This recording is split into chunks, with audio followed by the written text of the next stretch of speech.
ठीक है, कोई नहीं। हाँ भाई चलो आओ, ध्यान दो। पैरेललोग्राम लॉ, ट्रायंगल लॉ का नाम सबने सुना है, बहुत ही वाहियात एनर्जी में पढ़ रहे हैं हम लोग, बात समझ आ रही है ना आप लोगों को? हाँ हाँ, थोड़ा जाग के पढ़ेंगे भाई। तो देखो, इसको ऐड या सब्ट्रैक्ट करने का, ये जो एफनेट निकला है, इस एफनेट के निकालने के दो तरीके हैं। एक का नाम है क्या? Parallelogram law. अरे क्लियर है क्या? और एक का नाम क्या है? Triangle law.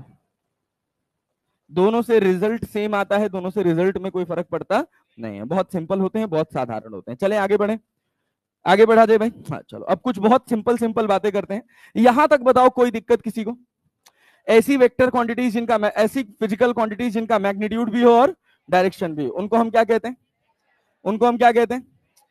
लेकिन उसके साथ एक और कंडीशन है कि वो वेक्टर लॉज को फॉलो करनी चाहिए। क्या इसका एक सब्स्टिट्यूट टेंसर भी आता है?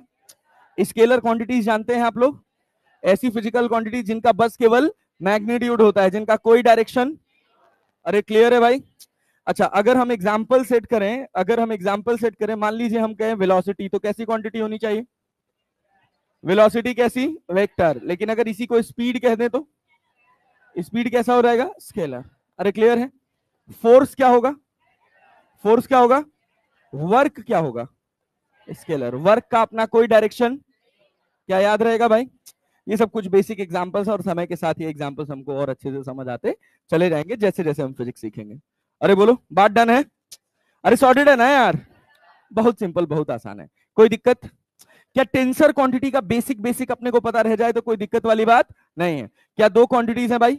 मतलब एक अपने पास वेक्टर के कंपैरिजन में तो एक वेक्टर हो गया और दूसरा क्या हो गया? टेंसर। टेंसर ऐसी क्वांटिटी मैग्नीट्यूड भी होगा और डायरेक्शन, लेकिन वो वेक्टर लॉ को फॉलो, जैसे इलेक्ट्रिक करंट। जैसे क्या भाई साहब? बेवकूफ बनाया जाता है, electric current is a scalar quantity, it is not a tensor. But जो हमारा बेसिक एग्जांपल जिस लेवल पे हम पढ़ते हैं, उस लेवल पे हम कह लेते हैं कि ये टेंसर की तरह बिहेव करता है, टेंसर मान लिया जाता है। चलिए आगे पढ़ेंगे, और बहुत कहानी, और टेंसर के बहुत सारे लॉज होते हैं जिनसे अपने को कोई लेना देना नहीं। ठीक है भाई, चलो आप अगली स्लाइड पे चलते हैं। अगला स्लाइड है टाइप्स ऑफ वेक्टर। क्या है भैया? Types of vector. बहुत सिंपल, बहुत साधारण, मैं नाम लेते चला जाऊंगा, खुद तुम देख के, वेक्टर देख के बताते चले जाओ कैसा वेक्टर है। क्लियर? मान लो मैंने कहा एक वेक्टर ये रहा और दूसरा वेक्टर ये रहा, दोनों एक दूसरे के पैरेलल है, कैसा वेक्टर? कैसा वेक्टर? हाँ, बहुत बढ़िया, वेरी गुड। इसको अपन बोलेंगे क्या? Parallel vector. बहुत प्रॉपर्टीज होती हैं इनकी, लेकिन वो सब जब हम वेक्टर्स में आगे धीरे धीरे पढ़ते चले जाएंगे तो सब क्लियर होता चला जाएगा। ठीक है, अच्छा, वेरी गुड। अगर एक वेक्टर मैंने इधर खींचा और एक इधर खींचा तो कैसे वेक्टर्स हैं? Anti parallel. अरे क्लियर है क्या? कैसे वेक्टर्स हैं? अच्छा, बहुत बढ़िया, वेरी गुड। मान लो एक वेक्टर हमने इधर खींचा और दूसरा वेक्टर हमने इधर खींचा, ये कैसे हैं? कैसे हैं? Anti parallel. कैसे हैं? अच्छा देखो, इसी में एक और चीज हो सकती है। अगर मैं कहूं कि ये ए वेक्टर है, क्या है भैया? ए वेक्टर, और ये जो है अपने पास बी वेक्टर है, और ए वेक्टर का मैग्नीट्यूड बी वेक्टर के मैग्नीट्यूड के बराबर है। ए वेक्टर का मैग्नीट्यूड बी वेक्टर के मैग्नीट्यूड के बराबर है। यहां जरूरी नहीं है कि दोनों का मैग्नीट्यूड बराबर हो। ये ए वेक्टर हो गया, ये कौन सा? बी। ये ए वेक्टर, ये कौन सा? बी। बहुत आराम से सोच समझ के आंसर करना।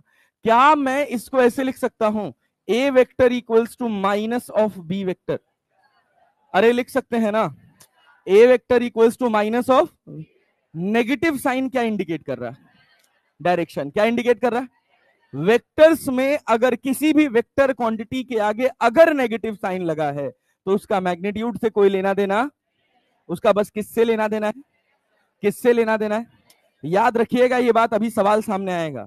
क्लियर है? किसी भी वेक्टर क्वांटिटी के आगे अगर माइनस बन रहा है तो उस माइनस का मैग्नीट्यूड से कोई लेना देना है क्या? अरे है क्या? चलें आगे बढ़ें। तो इस वेक्टर को हम क्या बोलते हैं? क्या बोल सकते हैं बोलो?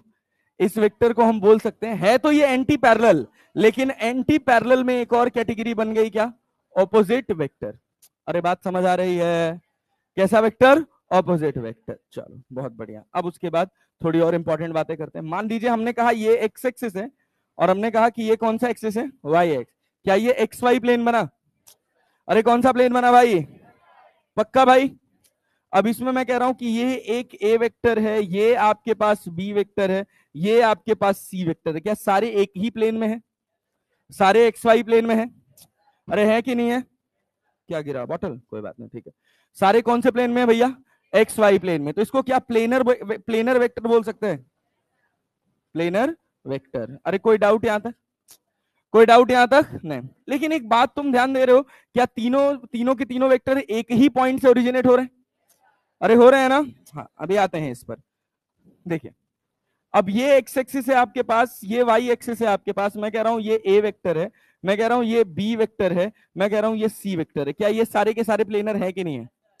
है तो एक्स वाई प्लेन में ही, है तो एक्स वाई प्लेन में ही। तो ये भी आपके पास कैसे वेक्टर है? कैसे हैं? प्लेनर। अरे बात समझ रहे हैं? इन दोनों में क्या डिफरेंस है? ये सब एक ही पॉइंट से ओरिजिनेट हो रहे हैं। इतना घटिया रिस्पॉन्स करते हो यार। अरे हो रहे ना यार? तो इसको बोलते हैं planar and concurrent. Planar and concurrent. अरे क्लियर है क्या? क्लियर है क्या? ये प्लेनर एंड नॉन कॉन्करेंट। अरे बात समझ रहे हैं? कॉन्करेंट का मतलब एक ही पॉइंट से शुरू हो रहे होंगे। अरे बात समझ आ रही है? नहीं आया? पक्का भाई? अच्छा, कॉन्करेंट को एक और नाम दिया जाता है जिसको बोलते हैं को इनिशियल वेक्टर। क्या बोलते हैं? क्या बोलते हैं? शब्द से को का मतलब होता है सेम। को का मतलब होता है सेम। इनिशियल जुड़ गया मतलब सबका इनिशियल पॉइंट सेम है। अरे बात समझ रहे हो ना? बहुत सिंपल चीज है यार, एकदम टाइम पास। अच्छा, ये बताओ, ये मेरे पास एक्स एक्सिस है, ये मेरे पास वाई एक्सिस है, और इधर मेरे पास जेड एक्सिस है। अरे क्लियर है भाई? क्लियर है भाई? चलिए, एक वेक्टर इधर जा रहा है, वो एक्स वाई प्लेन में है। ए वेक्टर कौन से प्लेन में है? एक वेक्टर इधर जा रहा है, बी वेक्टर, ये है एक्स जेड प्लेन में। कौन से प्लेन में है? एक्स जेड प्लेन में। मैं इसी वजह से यहां लिख दे रहा हूं कि देख के कंफ्यूजन ना हो। और एक वेक्टर इधर जा रहा है, ठीक है। ये अपने पास सी वेक्टर है, ये अपने पास मान लो A X Z Y Z plane में। कौन से प्लेन में है? Y Z. एक्स वाई हो गया, एक्स जेड हो गया, वाई जेड हो गया। क्या सबका original point same, origination of point same है? क्या सारे को इनिशियल कहलाएंगे? क्या सारे कॉन्करेंट कहलाएंगे? क्या सारे कोप्लेनर कहलाएंगे? बोलो बोलो। क्या कॉन्करेंट है? कॉन्करेंट है? क्या प्लेनर है? क्या सब एक ही प्लेन में लाई कर रहे हैं? अरे एक एक्स वाई में है, एक एक्स जेड में है, और एक वाई जेड में है। तो ये क्या कहलाएंगे? Con concurrent, concurrent and non planar. अरे बात समझ रहे हैं? नहीं आया भैया? नहीं आया? कठिन लग रहा है क्या? अबे फुल टाइम पास चीज है यार। अरे क्लियर है ना? हाँ चल आजा, और देखते हैं, और बातें करते हैं। थोड़ा बैकग्राउंड ब्लैक करते हैं इसका। नोट्स तुम लोगों को साफ सुथरी मिल जा रही है ना भाई? इतनी भौकाली नोट्स बोर्ड से तुमको मिलेगी नहीं जल्दी। चले आगे बढ़े? अरे आना तो बोल लो यार। वाहियात रिस्पॉन्स करते हो यार। ऐसे पढ़ोगे यार जी? ऐसे पढ़ोगे तो सिलेक्शन होगा? कम से कम एनर्जी तो दिखाओ, पॉजिटिविटी तो दिखाओ। चमकना चाहिए चेहरे से। चेहरे पे इतना तेज होना चाहिए कि चेहरा देख के कोई कहे कि हाँ ये पढ़ रहा है। लग जाता है ना? एक था हम लोग के बैच में, साला इतना इतना दुष्ट था वो। समझ रहे हो क्या करता था? हम लोग के सामने दिन भर घूमता रहता था, कुछ नहीं, चिल मार के बवाल काटता रहता था। कभी किसी से लड़ाई कर लिया, कभी किसी से झगड़ा कर लिया। कोई ऐसा काम नहीं था जो 12वीं क्लास का बच्चा कर सकता है और उसने ना किया हो। लेकिन उसको पता था कि उसकी लाइफ का एम क्या है, और बड़ा साइलेंट मेहनत करता था, बहुत साइलेंट। और पहले ही अटेम्प्ट में 1200 रैंक ले आया था जेईई एडवांस में। बवाल था। पता है क्या करता था वो तब ईयरपॉड्स आते थे हम लोग के टाइम पे, इतने छोटे छोटे, उसमें मेमोरी कार्ड लगता था। हाँ तो, हाँ सुन, हाँ आईपॉड, हाँ एयरपॉड से याद आ रहा है, आईपॉड। तो उसको क्या करता था, अपना उसमें सारा वॉइस रिकॉर्ड कर लेता था वो। उसके पास तब चाइना वाला फोन बड़ा ट्रेंडिंग में हुआ करता था भाई। भर के इतना बड़ा कीपैड होता था, इतनी बड़ी स्क्रीन होती थी, और उसमें वॉइस रिकॉर्डिंग होती थी। बढ़िया वॉइस रिकॉर्ड करता था, ईयरफोन लगाता था, अपना ही कंटेंट अपनी ही जुबानी रिकॉर्ड करके, और ईयरफोन से सुनता हुआ आता था मस्त। समझ रहे हो? तो इससे क्या होता है कि अब मान लो तुमने बेसिक मैथमेटिक्स हो गया, वेक्टर्स हो गया, तुमने रिवाइज किया, देखो कितनी अच्छी चीज है, तुमने रिवाइज किया, तुमने एक शॉर्ट नोट्स बनाई और उस शॉर्ट नोट्स को अपनी जुबानी रिकॉर्ड कर लिया। क्लियर? और तुम कभी भी चलते फिरते उठते बैठते सोने जा रहे हो, कान में लगा के 15 मिनट सुन लिया। देखो देखो कितना बड़ा इंपैक्ट डालेगा वो। बेटा ध्यान से ना, 20 रुपया फाइन है लेट आने पर। हाँ ठीक है ना, तैयार रहिएगा, पूरे साल लेंगे, पूरे साल सुबह सुबह ही है मेरी क्लास 8 बजे। ठीक है चलो आओ बैठो। हाँ भाई इधर अब ध्यान दो। तो ऐसी चीजें होती हैं, थोड़ी थोड़ी क्रिएटिविटी आप डाल सकते हैं, जो भी आपको लगता है कि किसी तरह से आपको फैसिनेट करती है, जो आपकी तैयारी में मदद कर रही है, जितनी क्रिएटिविटी डाल सकते हो डाल दो, वो सब फायदा करेगा। बात समझ रहे हो ना? चले आगे बढ़े भाई। हाँ ना तो बोल लो यार। चलो भाई बहुत बढ़िया। अब देखो इसके बाद एक वेक्टर होता है जिसका नाम होता है नल वेक्टर। देखने से ही लग रहा है क्या भैया? नल क्या जीरो है? अरे जीरो है। नल वेक्टर जिसका मैग्नीट्यूड कितना होगा? मैग्नीट्यूड कितना होगा? जीरो। लेकिन क्या डायरेक्शन होगा? मैग्नीट्यूड जीरो होगा बट स्पेसिफिक डायरेक्शन होगी। अरे बात समझ रहे हैं? कहीं रोल में नहीं आता है। नल वेक्टर वेक्टर कहीं रोल में नहीं आता। अरे बात समझ रहे हैं? इसी को जीरो वेक्टर भी बोला जाता है। क्या बोला जाता है? क्या बोला जाता है? जीरो। अच्छा एक और वेक्टर होता है, नाम सुना होगा आप लोगों ने, यूनिट वेक्टर। बहुत बढ़िया, चर्चा करेंगे इस पर। यूनिट वेक्टर को प्रेजेंट करने के लिए लिखा जाता है एक कैप। क्या लिखा जाता है? क्या लिखा जाता है? हाँ बोल बोल के पढ़ोगे सब याद हो जाएगा भाई। क्या लिखते हैं अपन? एक कैप। यूनिट वेक्टर का मैग्नीट्यूड कितना होगा? कितना होगा? कहीं भी यूनिट वेक्टर लग गया तो मैग्नीट्यूड कितना? 1। क्या स्पेसिफिक डायरेक्शन होगा? अरे होगा कि नहीं होगा? Specific direction. स्पेसिफिक का मतलब समझते हैं ना? मैग्नीट्यूड तो 1 हो गया लेकिन कोई ना कोई उसकी अपनी डायरेक्शन होगी। अरे क्लियर है जी?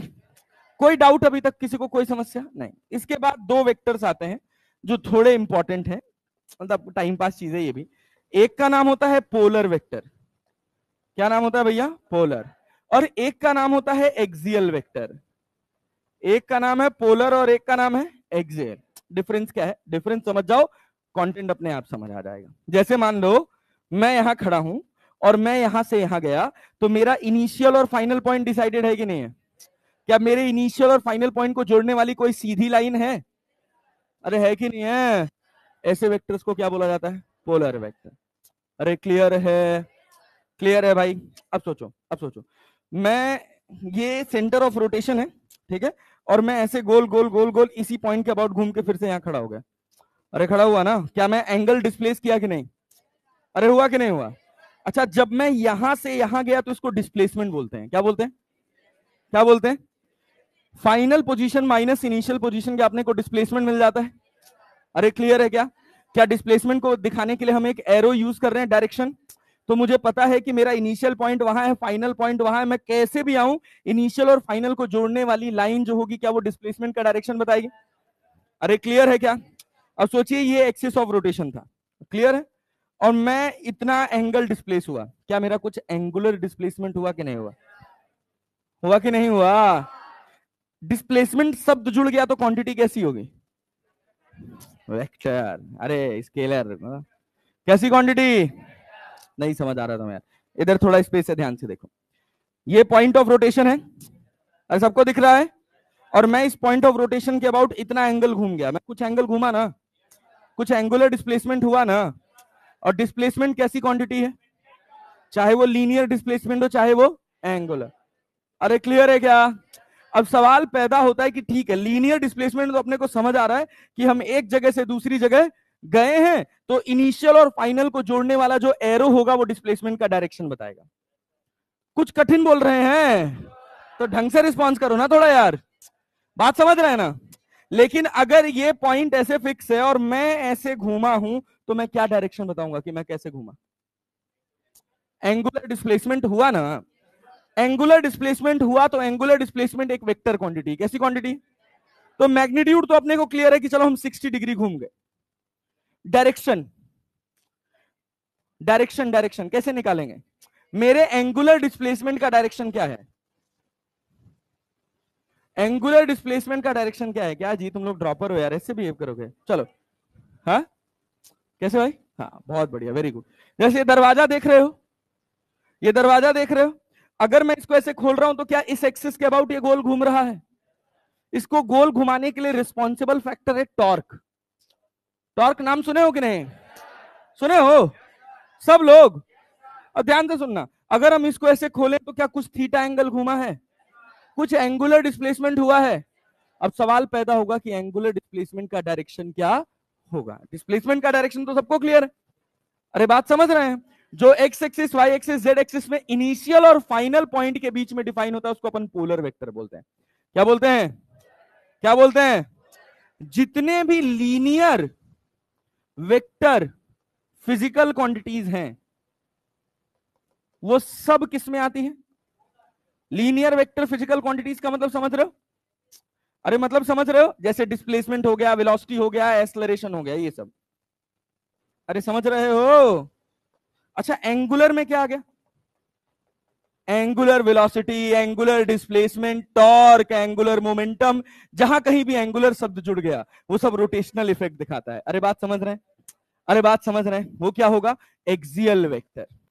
सवाल अभी भी अपना वही है कि डायरेक्शन हम कैसे निकालते हैं, क्लॉकवाइज या एंटी क्लॉकवाइज? बहुत बढ़िया। Clockwise and anti clockwise are not the directions. First of all ये अपने दिमाग में बैठा लीजिएगा कि क्लॉकवाइज और एंटी क्लॉकवाइज कभी डायरेक्शन नहीं होता है। डायरेक्शन को रिप्रेजेंट करने के लिए हमारे पास 3 डायमेंशन है। कितनी डायमेंशन है? एक एक्स एक्सिस, एक वाई एक्सिस, और इसके अलावा और किसी भी तरह से डायरेक्शन को प्रेजेंट नहीं किया जा सकता है। अरे बात समझ रहे हैं? पक्का ना? तो अपने पास 3 ही डिस्टेंस को, या आप एक तरह से मानकर चलिए कि डायमेंशंस में अगर अपने को दिखाना है, प्रेजेंटेशन करना है, तो अपने पास कितनी डायमेंशन है? 3 है, एक्स एक्सिस, वाई एक्सिस और Z axis. Sense of rotation होता है क्लॉकवाइज और एंटी क्लॉकवाइज। क्लॉकवाइज और एंटी क्लॉकवाइज क्या है? Sense of rotation. याद रखेंगे? याद रखेंगे? क्लॉकवाइज और एंटी क्लॉकवाइज डायरेक्शन नहीं है, ये क्या है? Sense of rotation. अंग्रेजी के थोड़े टर्म्स याद करेंगे और बोल बोल के पढ़ने से ही याद होता है। बात समझ रहे हैं ना? क्लॉकवाइज एंटी क्लॉकवाइज क्या है? Sense of rotation. सबको क्लैरिटी है? अब देखिए, आपको राइट हैंड थंब रूल बताया गया होगा। एंटी क्लॉकवाइज का मतलब आउटवर्ड, एंटी क्लॉकवाइज का मतलब, और क्लॉकवाइज का मतलब। बात समझे ना? अब सोचिएगा, आप सोचिएगा, अगर हम दरवाजे को ऐसे खोले हैं, ऐसे खोले तो ये दरवाजा कैसे घुमा, क्लॉकवाइज के एंटी क्लॉकवाइज? अब इसमें भी डाउट है क्या? ऐसे घड़ी रख के देख लेना, घड़ी ऐसे घूमती है, घड़ी ऐसे घूमती है ना। हम घड़ी के ऑपोजिट खोल रहे हैं ना। कैसे खोले हैं? कैसे खोले हैं? बात समझ आ रही है? अब सोचिए यहां से ऐसे एंगल बनेगा कि नहीं बनेगा? मान लीजिए हमने कहा 60 degree angular displacement. Angular displacement कितना? लेकिन उसका 60 डिग्री तो मैग्नीट्यूड हो गया ना। डायरेक्शन क्या होगा? ऊपर। किधर होगा? अरे अंगूठा ऐसे बंद करोगे ना यार, उंगलियां बंद करोगे तो जिधर थंब आएगा वो क्या होगा? डायरेक्शन। अरे बात समझ रहे हैं? ये एंगुलर वेक्टर फिजिकल क्वांटिटीज के लिए आता है। इसका जो डायरेक्शन होगा क्या होगा? वो एक एक्सिस के अलोंग आएगा। अरे बात समझ रहे हैं? चाहे आपका हो लाल, कहां रहो, कहां रहो बाबू? हाँ, लेट हो तो हमों दिख रहा है। लेट होगा, काहे लेट हो गया है? इतने दिन बाद सुबह उठना पड़ा है। हाँ, चलो आओ बैठो। क्या पोलर वेक्टर और एक्सियल वेक्टर्स क्लियर हैं? क्या एंगुलर डिस्प्लेसमेंट को अगर मैं कहूं तो एक्सियल वेक्टर होगा? अरे होगा कि नहीं होगा? पक्का?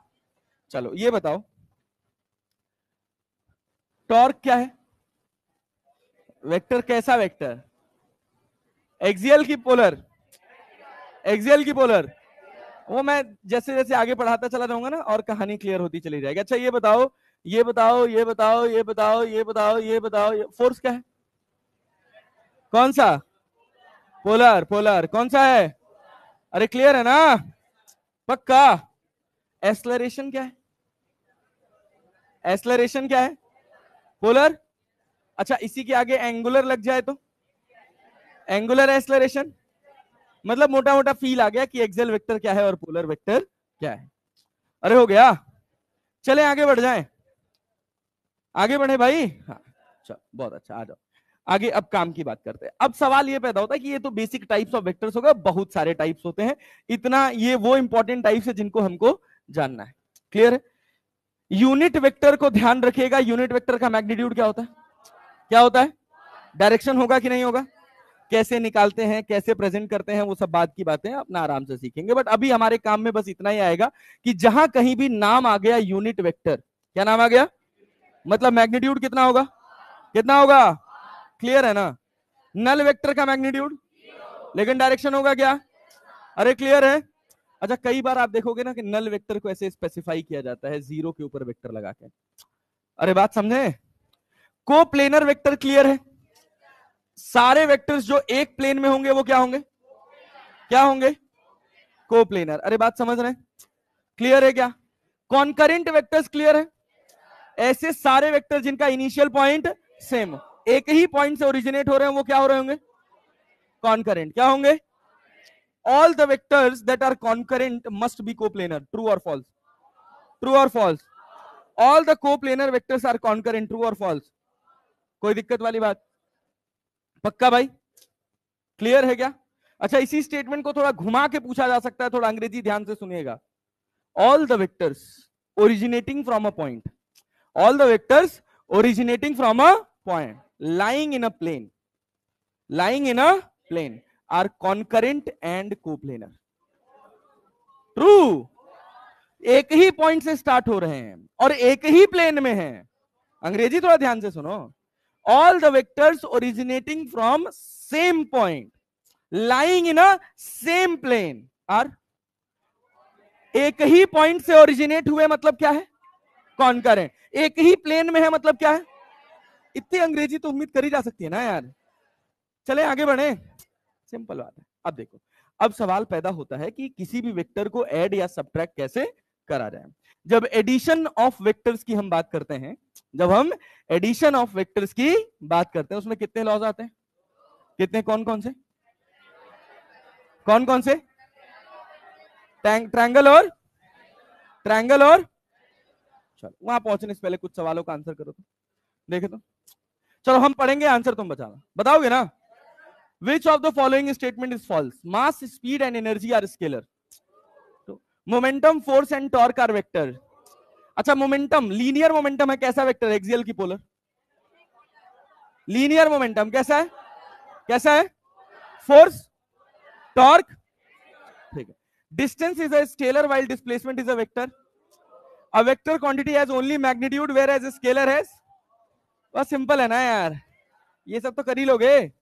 चलो ये बताओ, a physical quantity which has direction, एक एक मिनट लगेगा, मे बी अ वेक्टर। अरे क्लियर है क्या? ऐसी फिजिकल क्वांटिटी जिनके पास डायरेक्शन है वो वेक्टर हो सकते हैं, वेक्टर होंगे ही ये जरूरी। अरे क्लियर है क्या? जैसे यहां पे लिखा है मस्ट बी वेक्टर, मतलब 100% श्योरिटी है कि वेक्टर होगा, क्या ये जरूरी है?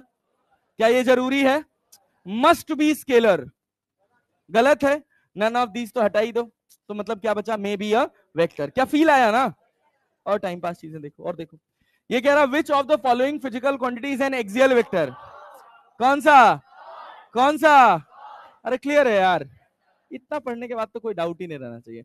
The force which meet at one point but their line of action do not lie in one plane are called. Meet at one point मतलब क्या है? ये कॉन्करेंट। क्या है? क्या है? लेकिन क्या एक ही प्लेन में है? अलग अलग प्लेन में है, तो कॉन्करेंट एंड नॉन को प्लेनर होगा। सी। अरे सही है, चले आगे बढ़े। ये क्या है? The force which meet at one point but their line of action, same सवाल है क्या? दो बार आ गया, चलो कोई बात नहीं, स्लाइड को डिलीट मार देते हैं। ये वाली स्लाइड है ना? हाँ बोलो बेटा, किसी को डाउट है क्या? चलो ये सब छोटे छोटे सवाल थे, अब कहां पढ़ते हैं भैया? Vector addition. वेक्टर एडिशन अच्छा लग रहा होगा, क्या बात है, ऐसे ही सवाल आएंगे, ऐसे ही आएंगे, टेंशन मत ले। ये बहुत ध्यान से पढ़ना, ये बहुत ध्यान से पढ़ना, ठीक है? वेक्टर एडिशन के कितने लॉज हैं? और एक बात और बता दूं, मैं डेरिवेशन नहीं कराने वाला। हाँ भाई, नोट करना है? नोट करिएगा।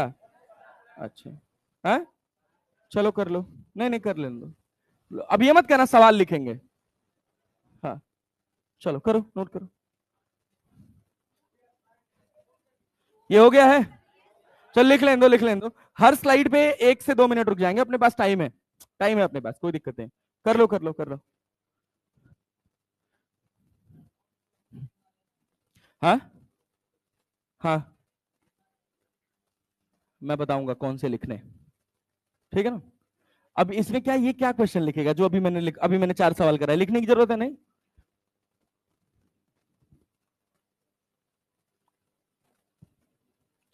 देखो भैया, एक बात ये समझ लो, अगर नीट की तैयारी में सवाल के साथ अगर थ्योरी रिवाइज करना पड़ रहा है ज्यादा करके, मतलब हर बार आप शुरू करने जा रहे हो वही थ्योरी पढ़ रहे हो और 10 सवाल तक जाते जाते खत्म हो जा रहे हो, तो समझ लो पढ़ने का तरीका गलत है। सही तरीका क्या है नीट की तैयारी करने का? देखिए, जब तक मैं पढ़ाऊंगा तब तक आपको फिजिक्स का थ्योरी वाला पोर्शन तो मैं याद करा दूंगा, गारंटी है।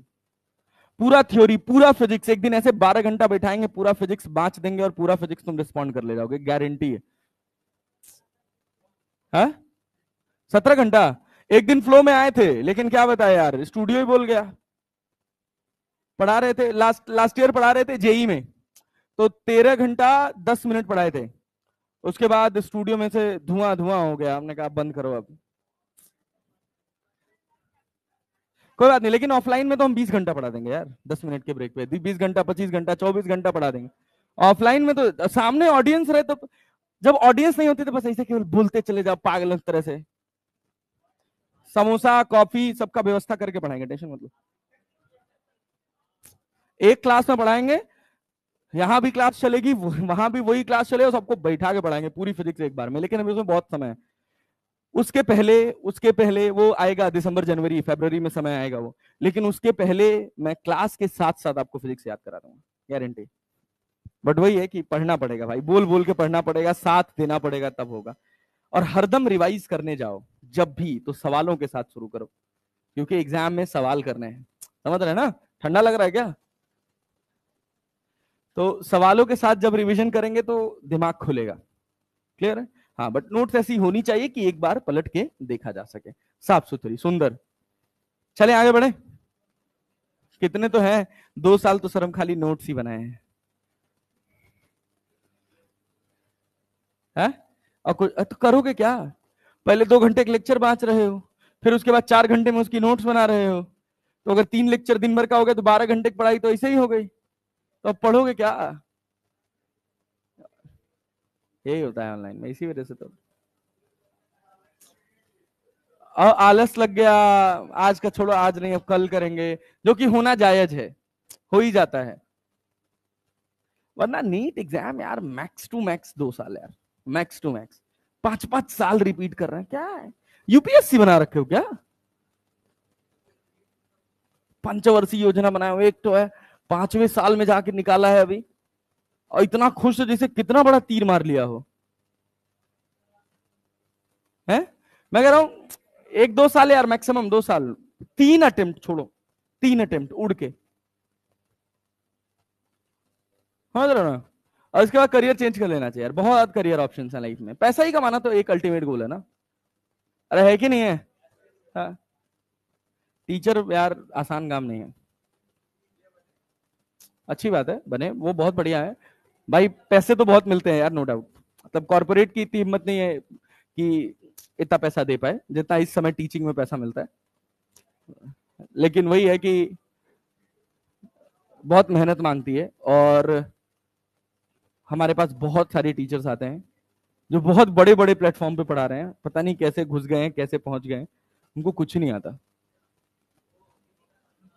मतलब मैं लिटरली बता रहा हूँ, अभी हम लोग बहुत सारे इंटरव्यूज यहाँ करा रहे थे, मतलब बहुत बेसिक बेसिक बेसिक, जब हमने संकल्प भारत में हायरिंग करी थी ना, जब संकल्प भारत में हम टीम बना रहे थे, तो मतलब ऐसा लगता था ना कि भगवान का आशीर्वाद है, जो ही आता था वही बवाल आ जाता था। मतलब हमने बहुत रिजेक्शंस नहीं रखे वहां पे। हाँ, सुधांशु सर को, MD sir, Sudhanshu sir LN चले गए थे, हमको वीटी सर ले आए थे। हमारा तो, हम तो मौज लेने गए थे यार, हम तो गुड़गांव मौज लेने गए थे, देखे कैसे ये लोग काम करते हैं। भाई ने इतने सपने दिखाए, मैंने ज्वाइन कर लिया है। Slide change. तब भाई के पास मर्सिडीज नहीं थी, तब बलेनो थी। मेरे पास कॉल आया, कह रहा है मैं विशाल बोल रहा हूँ। तो मैं कहा हाँ बताइए। तो पहले मुझे लगा कि कोई एचआर होगा, तो मैं जानता भी नहीं था, किसी को नहीं जानता था। थोड़ा बहुत तरुण सर को जानता था, थोड़ा बहुत नाम सुना था, क्योंकि जो बायो वाले बच्चे होते थे वो कई बार उनकी क्लास में बैठ के वीडियोस वीडियोस देखते थे, या क्लास खत्म होने के बाद पढ़ते थे, थोड़ा जानता था। हम्म। हाँ उनका हाँ। हाँ? क्या कह रहा है? अनअकैडमी में जाएगा? चल बढ़िया है, पहले पढ़ तो ले भाई। चले आगे बढ़े जी। अरे नहीं आया यार, खत्म ये सब। जल्दी लिखो जल्दी लिखो जल्दी लिखो। चलो साथ में बोलते रहे ना। कॉन्करेंट वेक्टर का इनिशियल पॉइंट सेम है, क्या ये जरूरी है? कहीं भी एक पॉइंट पे मिलने चाहिए। वैसे को इनिशियल वेक्टर्स तो मतलब ऐसा बकवासी चीज है, कुछ खास होता नहीं। आगे पढ़ते जाओगे तो ये सब चीजें क्लियर होती चली जाएंगी। चले आगे बढ़े। पोलर वेक्टर एक्सियल वेक्टर अच्छे से क्लियर है? अरे क्लियर है। कोप्लेनर अच्छे से क्लियर है? कॉन्करेंट अच्छे से क्लियर है? को इनिशियल अच्छे से क्लियर है? अरे है कि नहीं है? चले आगे बढ़े। चलिए बहुत बढ़िया, काम आएगा अभी बहुत तगड़े से। चलो मिटाऊं, आगे वाली साइड पे चलूं। कुछ लोग लिख रहे हैं अभी, जल्दी पेन चला लो भाई। चलो भाई, अब इसके बाद हम बात करते हैं वेक्टर एडिशन। क्या भाई साहब? बहुत ही वाहियात रिस्पांस, बहुत ही वाहियात रिस्पांस, थोड़ा अच्छे से पढ़ेंगे। वेक्टर एडिशन में दो लॉज हैं, एक का नाम है क्या? ट्रायंगल लॉ, और दूसरे का नाम क्या है? ट्रायंगल लॉ और, हाँ बहुत साधारण है, कुछ लोगों ने पहले पढ़ भी रखा है। ट्रायंगल लॉ और पैरेललोग्राम लॉ। ठीक है, देखिए जैसे मान लीजिए आपसे कहा जाए कि आपके पास एक वेक्टर ए वेक्टर ये रहा, और दूसरा एक वेक्टर आपके पास बी वेक्टर ये रहा, जो ए वेक्टर वाली लाइन से कितना एंगल बना रहा है? थीटा। कितना एंगल बना रहा है? अरे समझ रहे हैं ना? तो इस वेक्टर का ये लाइन ऑफ एक्शन है। यस या नो में जवाब दीजिएगा, क्लियर है भैया? और इस वेक्टर का ये लाइन ऑफ एक्शन है। अरे है कि नहीं है? बहुत बहुत बेकार रिस्पॉन्स कर रहे हो यार, ऐसे पढ़ाने में मजा नहीं आएगा। इसको क्या बोलते हैं? सुस्त नहीं बनो, सीधे बैठ जाओ तो पहले। क्या है भाई? Line of action. इसको भी क्या बोलते हैं? एक ही लाइन तो है, नहीं दोनों अलग अलग। ये दूसरे वाले वेक्टर की, ये भी क्या हो गया? Line of action. Line of control सुने हो? LOC. Line of action LOA. अरे क्लियर है? चले आगे बढ़े। चलो भैया, किसी भी वेक्टर को उसके लाइन ऑफ एक्शन में एक जगह से दूसरी जगह ले जाया जा सकता है। आप उसका मैग्नीट्यूड नहीं चेंज करेंगे और उसका डायरेक्शन भी नहीं चेंज करेंगे। जैसे ये वेक्टर है, इसको मैं उठा के यहां रख सकता हूं। अरे रख सकते हैं। मैं ना तो इसका मैग्नीट्यूड चेंज कर रहा हूं, ना तो डायरेक्शन। क्या बी वेक्टर को उठा के पीछे कर सकता हूं? मतलब क्या इस ए वेक्टर और बी वेक्टर का फॉर्मेशन ऐसे हो सकता है? ये ए वेक्टर हो गया और ये कौन सा वेक्टर हो गया? B vector. अरे हो गया कि नहीं? और ए वेक्टर और बी वेक्टर के बीच का एंगल कितना है? अरे है कि नहीं है? दिख रहा है भाई? बहुत भाई याद रिस्पॉन्स करो, सब नहीं पढ़ रहे हैं यार अच्छे से। थोड़ा एनर्जी दिखाओ। ये कौन सा वेक्टर है? ए। ये कौन सा? ये ये ये वेक्टर का टेल है। ये वेक्टर का, इस वेक्टर का, ये इस वेक्टर का, ये एक ऐसा वेक्टर बनेगा जो हेड टू हेड और टेल टू टेल जोड़ेगा। क्या वो रिजल्टेंट वेक्टर कहलाएगा? और इस रिजल्टेंट वेक्टर को लिखने का तरीका क्या? ए वेक्टर प्लस बी वेक्टर है। अरे है कि नहीं है? और ये एंगल क्या? अल्फा होता है। अरे है कि नहीं है? तो अपने पास ये जो रिजल्टेंट वेक्टर है, इसका मैग्नीट्यूड निकालना है, और क्या निकालना है? मैग्नीट्यूड निकालना है, और क्या निकालना है? अरे क्लियर है जी? चलिए बहुत बढ़िया, वेरी गुड। अभी और बातें करते हैं। अब पैरेललोग्राम लॉ पर अगर हम आ जाएं तो हम कह रहे हैं कि ये हमारे पास ए वेक्टर रहा और ये हमारे पास बी वेक्टर रहा। क्या बना सकते हैं ऐसा? इस वेक्टर के ए वेक्टर को उठा के यहां रख दिया जाए। सबको फील आ रहा है? ए वेक्टर को उठा के यहां रख दो और बी वेक्टर को पीछे कर दो, क्या ये बन जाएगा? और ए वेक्टर और बी वेक्टर के बीच का एंगल कितना है? अरे समझ आ रही है बात? पक्का भाई? कोई दिक्कत, कोई परेशानी? समझ आ रही है बात? पक्का ना? झूठ नहीं बोल रहे हो ना? चलो बहुत बढ़िया। अब देखो क्या होगा कि ये पैरेललोग्राम की दो साइड हो गई, इसके पैरेलल एक लाइन और इसके पैरेलल एक लाइन, क्या रिजल्टेंट वेक्टर ऐसे जाएगा? अरे जाएगा जी। हाँ सर बहुत बढ़िया। ये रिजल्टेंट वेक्टर है, ये भी क्या ए वेक्टर प्लस बी वेक्टर लिखा जाएगा। और ये एंगल क्या अल्फा होगा? क्या इसका अल्फा और इसका अल्फा दोनों बराबर है? अरे नो सर, अबे दोनों का, ये भी ए वेक्टर और ये कौन सा बी, यहां भी ए और बी के बीच का एंगल, यहां भी ए और बी के बीच का एंगल, तो यहां जो रिजल्टेंट बना वो भी क्या ए वेक्टर प्लस बी वेक्टर ही लिखा जा रहा है। एंगल यहां कितना है, यहां भी कितना है, क्लियर है क्या? और अपने को रिजल्टेंट का क्या क्या निकालना है? मैग्नीट्यूड और मैग्नीट्यूड और, अरे बात समझ आ रही है? क्लियर है? चलिए तो देखिए रिजल्टेंट वेक्टर का डायरेक्टली फॉर्मूला लिख रहे हैं, डेरिवेशन एरिवेशन का कोई काम नहीं है। चलें आगे बढ़े। रिजल्टेंट वेक्टर के मैग्नीट्यूड का डायरेक्ट फॉर्मूला होता है क्या? Under root of A square plus B square plus, यही होता है क्या? ये सबको याद हो जाता है, under root of A square plus B square plus 2ab cos theta. अच्छा जब हम इसको ऐसे मैथमेटिक्स की तरह प्रेजेंट करते हैं तो मॉड भी हटा देते हैं और वेक्टर भी, मॉड भी हटा देंगे और वेक्टर। अपने को तो सवाल लगाना है ना यार। तो आर स्क्वायर इक्वल टू क्या, A square plus B square plus 2ab cos theta, 2ab cos theta. अरे क्रिस्टल क्लियर, क्लैरिटी है? क्लियर है भैया? अब सवाल पैदा होता है कि ये अल्फा कैसे निकालें।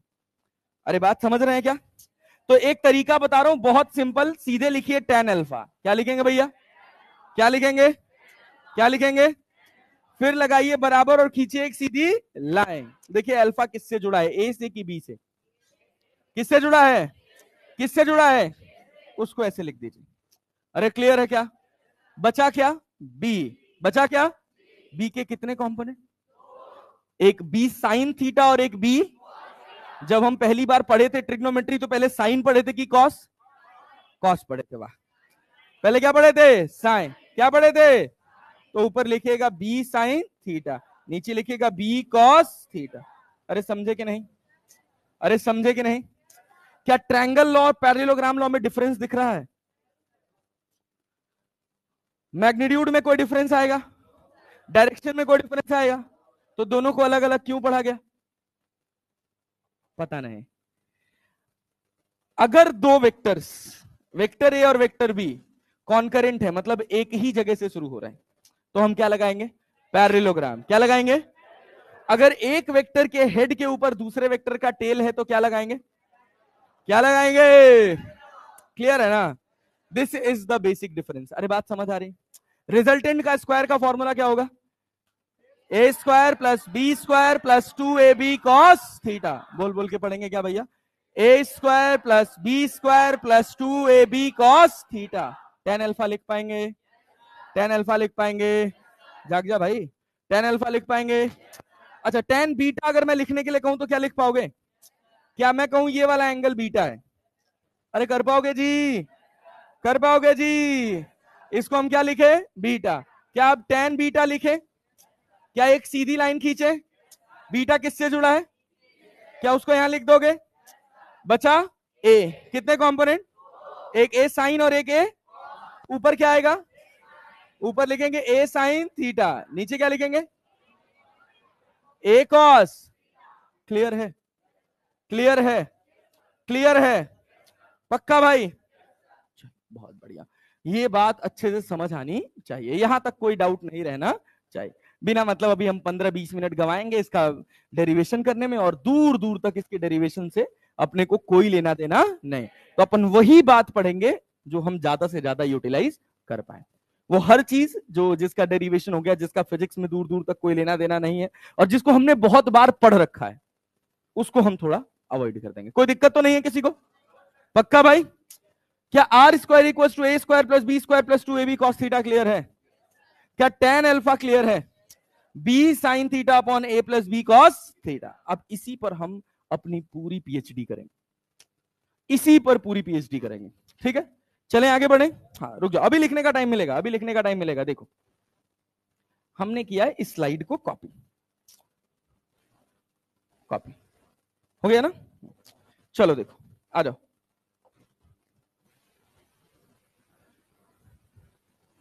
अब इसको ध्यान दे रहना, कुछ बहुत छोटी छोटी लेकिन बहुत इंपॉर्टेंट बात। क्या? सबसे पहला इंपॉर्टेंट पॉइंट कि अगर आपका ए वेक्टर इधर है और बी वेक्टर इधर है, ठीक है, तो क्या रिजल्टेंट वेक्टर यहां आ रहा है? अरे बात समझ आ रही है? क्या resultant vector will be coplanar to vector A and vector B? नहीं समझ आया? अरे नहीं समझ आया? पल्ले पड़ा जी। सोच सोच सोच सोच सोच सोच, ध्यान से देख। हाँ भाई, हाँ, रिजल्टेंट क्या है? हाँ, बहुत बढ़िया सवाल पूछे हो। देखो, दिखाता हूं रिजल्टेंट क्या है। चलो भाई, आजा बेटा, इधर आ, पकड़ इसको। अब ये देखो, ये ऐसे है इसके ऊपर दो फोर्सेस लग रहे हैं, एक इधर लग रहा है और एक इधर लग रहा है। क्लियर है? क्लियर है? पक्का बात समझ आ रही? अगर मैं इसको यहां से छोड़ रहा हूं तो देखो, लगेगा नहीं, लगेगा नहीं, डर मत। ये किधर गया? इसका इसका जो इंपैक्ट आया, क्या वो इस डायरेक्शन में आया? अरे आया कि नहीं आया? क्या वो F1 की डायरेक्शन में गया? क्या F2 की डायरेक्शन में गया? क्या इन दोनों के रिजल्टेंट पे गया? बात समझ रहे हो ना? तो इन दोनों का जो टोटल इफेक्ट है वो क्या है? R vector resultant. रुके रहे। और दूसरी बात समझो, ये देखो, एक्स एक्सिस, ये वाई एक्सिस, तो क्या ये दोनों फोर्सेस एक्स वाई प्लेन में है? एक्स वाई प्लेन में है। फील करेंगे भाई साहब? पक्का भाई? तो रिजल्टेंट क्या इसी प्लेन में रहेगा? ये तो इधर तो जाएगा नहीं। अरे पल्ले पड़ रहा है? तो resultant will be coplanar to vector A and vector B. ठीक है, बैठ जा। पहला पॉइंट क्या, ये क्लियर है? R vector will be coplanar to vector, vector A and vector B. अरे बात समझे कि नहीं? क्या पहला पॉइंट एकदम बेसिक से अच्छे से क्लियर है? अरे है कि नहीं है? जाग जा भाई, सोए रहा जा, बैठ सीधे बैठ पहले। गधेड़ों वाली हरकतें हैं एकदम से। अरे यहां तक कहानी क्रिस्टल क्लियर है? पक्का भैया? कोई डाउट? चलें आगे बढ़े। अच्छा ये बताओ, आर मैक्स कितना हो सकता है? मैक्सिमम रिजल्टेंट वेक्टर क्या हो सकता है? देखिए, A square plus B square plus 2ab cos theta. जब कॉस थीटा मैक्सिमम होगा, अरे भाई, ए और बी तो तुम चेंज कर नहीं सकते हो, उनके बीच का एंगल ही चेंज कर सकते हो। जब कॉस थीटा मैक्सिमम होगा तो क्या रिजल्टेंट मैक्सिमम होगा? तो आर मैक्स निकालने के लिए क्या कॉस थीटा मैक्सिमम होना चाहिए? और मैक्सिमम कितना होता है? 1। कितना होता है जब थीटा इक्वल टू कितना हो? 0 डिग्री। कितना हो? कितना हो? तो क्या मैं ये कह सकता हूं कि आर मैक्स जो होगा वो under root of A square plus B square plus 2ab होगा? क्योंकि कॉस जीरो कितना? कॉस जीरो कितना? क्या इसको ए प्लस बी का होल स्क्वायर लिखा जा सकता है? अंडर रूट के बाहर करेंगे तो ए प्लस बी। एक तो ये तरीका हो गया सोचने का। दूसरा तरीका, एक अच्छा बच्चा क्या सोचेगा कि सर ए वेक्टर ये रहा और बी वेक्टर ये रहा, दोनों एक ही लाइन में लाई कर रहे हैं, तो क्या सिंपल ए प्लस बी हो जाएगा? ए प्लस बी, ए प्लस। क्लियर है क्या? चलिए, अब हम उसके बाद बात करते हैं आर मिनिमम। किसकी बात करते हैं? तो आर मिनिमम कब होगा? जब मेरा कॉस थीटा मिनिमम होगा। कॉस थीटा की मिनिमम वैल्यू -1। कॉस 0 क्या +1 होता है? क्या कॉस 180 -1 होता है? नहीं समझ पा रहे हैं? 0 मिनिमम वैल्यू। अरे हम जब अभी ग्राफ पढ़ा रहे थे तो +1 से -1 के बीच में ही बताए थे भैया। अरे क्लियर है ना? तो कॉस थीटा कितना होगा? -1। कॉस थीटा, अगर अब मुझे कोई जमाई लेता हुआ दिख गया भाई तो मैं उसको सीधे पीछे भेजूंगा और पीछे क्या, इस वाले बेंच पे खड़ा करवा दूंगा, समझ लेना, पूरी दुनिया देखेगी। तो जमाई नहीं लेंगे, ठीक है? जमाई आ रहा तो खड़े हो जाएगा अपनी जगह पे। आओ, आंखें चढ़ रही हैं एकदम, बस सर अब सो ही जाएंगे। जगह हो ना? हाँ, जगह रहे। तो कॉस थीटा की मिनिमम वैल्यू क्या है? ये देखो, ये देखो, अभी बोला हूं जमाई नहीं लेना है। अब फेंक के मार, खिड़की के बाहर चले जाओगे, जान लेना अभी। गला कहीं का कॉस थीटा की। अच्छा, अब कोई बगल में जब भाई तलाश से मारना है और नहीं मारे तो मैं तुमको मारूंगा, जान लेना। अबे भाई इधर ध्यान दे, आर मिनिमम निकालना है ना यार। एनर्जी के साथ पढ़ोगे अभी ऐसे भना भन सवाल बनेंगे ना यार, तुमको मजा आ जाएगा। लेकिन इतने जितने पॉइंट्स बता रहा हूं ये सब बहुत अच्छे से सुनो और इनको याद करो। आर मिनिमम निकालना है ना अपने को, कॉस थीटा की मिनिमम वैल्यू, कॉस थीटा की मिनिमम वैल्यू, कॉस थीटा की मिनिमम वैल्यू। तो क्या आर मिनिमम को मैं डायरेक्टली ए माइनस बी लिख सकता हूं? अरे लिख सकता हूं। अच्छा, यहां से ना मैं एक डिब्बा बना रहा हूं और इस डिब्बे की एक कहानी लिख रहा हूं जो सवालों में पूछी जाएगी कि जो रिजल्टेंट है वो हमेशा ए प्लस बी से लेकर ए माइनस बी के बीच में ही लाई करेगा। ए हमेशा बड़ा वेक्टर होगा। अरे बात समझ रहे हैं? अरे बात समझ रहे हैं? ये ए का जो मैग्नीट्यूड होगा वो बी के मैग्नीट्यूड से ज्यादा होगा, तभी तो ये वैलिड होगा ना यार। समझे कि नहीं? वेक्टर्स में नेगेटिव का मतलब मैग्नीट्यूड से है, नेगेटिव का मतलब बस किससे? अरे बात समझ रहे हैं? अगर 2i कैप लिखा है, आई का मतलब समझते हैं एक्स एक्सिस, और -2i लिखा है मतलब माइनस एक्स एक्सिस। बात समझ आ रही है? चलिए बहुत बढ़िया, वेरी गुड। ये बात याद रह जाएगी, कोई दिक्कत वाली बात? अरे नहीं है ना? चलो बहुत बढ़िया, वेरी गुड। और चलो अब इस फॉर्मूले को कॉपी करते हुए, इस स्लाइड को कॉपी करते हुए फिर कुछ और चीजें सीखेंगे। बार बार तुम ये वाली स्लाइड मत लिखने लग जाना, ठीक है ना? तुम अपनी नोट्स अपने हिसाब से बनाना। अरे क्लियर है ना? हम तो बस ये रिजल्ट तुम्हारे सामने इतनी बार रह जाए कि तुमको बाय हार्ट याद हो जाए, इस वजह से हम कॉपी करके इसको आगे लेकर चल रहे हैं। चलें आगे बढ़े। अच्छा मान लीजिए हम कह रहे हैं कि ये ए वेक्टर है। कौन सा वेक्टर है? पक्का भैया? और ये है आपके पास बी वेक्टर। क्लियर है भैया? ए वेक्टर का भी मैग्नीट्यूड ए है और बी वेक्टर का भी मैग्नीट्यूड क्या है? ए। इनके बीच का एंगल कितना है? थीटा। क्या रिजल्टेंट बता सकते हैं? अरे बता सकते हैं। चलिए आर लिखिए तो जरा, आर क्या लिखेंगे sir? Under root of A square. यही यही सबसे सीखेंगे अपन, ठीक है ना? A square plus 2a² cos theta. और नहीं आया? आया? चलिएगा, तैयार रहिएगा भैया, तैयार है ना? ए स्क्वायर क्या 2a² हो जाएगा? अरे हो जाएगा।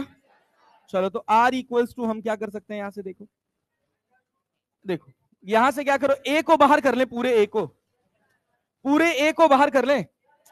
यहां क्या हो जाएगा? 1। यहां भी, यहां क्या 2 cos थीटा हो जाएगा? नहीं आया? आया जी? आया जी? हाँ थोड़ा ये दमदार चलेगा, इस बात का ध्यान देना। यहां a हो जाएगा भाई, अरे हो जाएगा भाई, अंडर रूट लगा दे भाई, 1 + 1 और 2 4। अबे 2 cos थीटा है, क्या 2 कॉमन आ जाएगा? क्या 1 + cos थीटा बचेगा? और क्या समझदार हो तुम, मैं इसको 2 θ/2 लिख सकता हूं। नहीं आया? देखो 1 + cos थीटा आता, यहां थीटा रहने दिया, यहां 2 लिखा और /2 कर दिया। कोई फर्क पड़ेगा? कोई फर्क पड़ेगा? आया कि नहीं आया? अरे आया जी? अरे क्लियर है क्या? 1 + cos 2 थीटा, cos 2 थीटा का फॉर्मूला जानते हो? cos 2 theta equals to 2 cos square theta -1। क्या 1 को इधर ले आओगे प्लस हो जाएगा? नहीं आया? अरे आया जी? -1 को इधर ले आएंगे, क्या +1 हो जाएगा? मतलब 1 + cos 2 थीटा क्या 2 cos स्क्वायर थीटा के बराबर होता है? किसके बराबर? 2 cos स्क्वायर। नहीं आ रहा है? यही लाइन समझनी है भैया, अगर ये समझ आ गया मतलब काम बन गया। यहां क्या लिख सकते हैं? 2, और यहां क्या 2 cos स्क्वायर θ/2। नहीं आया? अरे यार आसान है भाई, अरे है ना? सिंपल लिखा, जब cos 2 थीटा था तो 2 cos स्क्वायर थीटा है। यहां क्या 2 थीटा है कि 2 θ/2 है? मतलब जहां थीटा था क्या वहां θ/2 हो जाएगा। तो 2 cos स्क्वायर थीटा की जगह क्या हो जाएगा? 2 cos स्क्वायर θ/2। अरे नहीं आया? 2 दूना अंडर रूट के बाहर 2, कॉस स्क्वायर थीटा रूट के बाहर, तो क्या 2a कॉस थीटा बाई 2। अरे अरे हो गया जी, रिजल्टेंट कितना हो गया 2a कॉस थीटा बाई 2। ये तुमने क्या निकाला, मैग्नीट्यूड की डायरेक्शन क्या निकाला है, क्या निकाला है, क्या निकाला है। अरे क्लियर है। अब सोच, ये थीटा है, ये भी a है और ये भी क्या है, क्या ये डायरेक्शन थीटा बाई 2 होगा। अबे दोनों बराबर है ना यार, अरे है कि नहीं है ना भाई। चल देख अभी यहां निकाल के देखते हैं अपन, चल क्यों नहीं कर रहा है।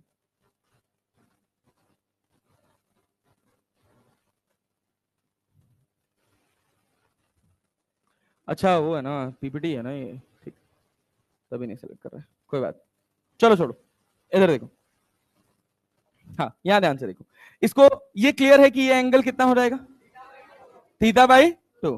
चलो इसको देख लेते हैं कैसे आता है। क्या हम सिंपल टेन अल्फा लिखेंगे, क्या लिखेंगे, क्या लिखेंगे, क्या लिखेंगे। अरे क्लियर है जी, अल्फा किससे जुड़ा है, ए से, तो क्या इसको ऐसे लिख देंगे, बचा ये वाला ए, इसके कितने कंपोनेंट, एक साइन और एक, क्या ए साइन थीटा आएगा, और नीचे क्या ए कॉस थीटा आएगा। अरे आएगा कि नहीं आएगा, आएगा जी, आएगा जी, पक्का। अब देखना गणित आएगी, बहुत बढ़िया वाली गणित आएगी। टेन अल्फा, यहां ए साइन थीटा को क्या 2 थीटा बाई 2 लिख सकते हैं, तोड़ते हैं ऐसे ही, थीटा को क्या लिख सकते हो 2 थीटा बाई 2, क्या साइन 2 थीटा बन जाएगा, क्या बन जाएगा, क्या बन जाएगा, नहीं आया।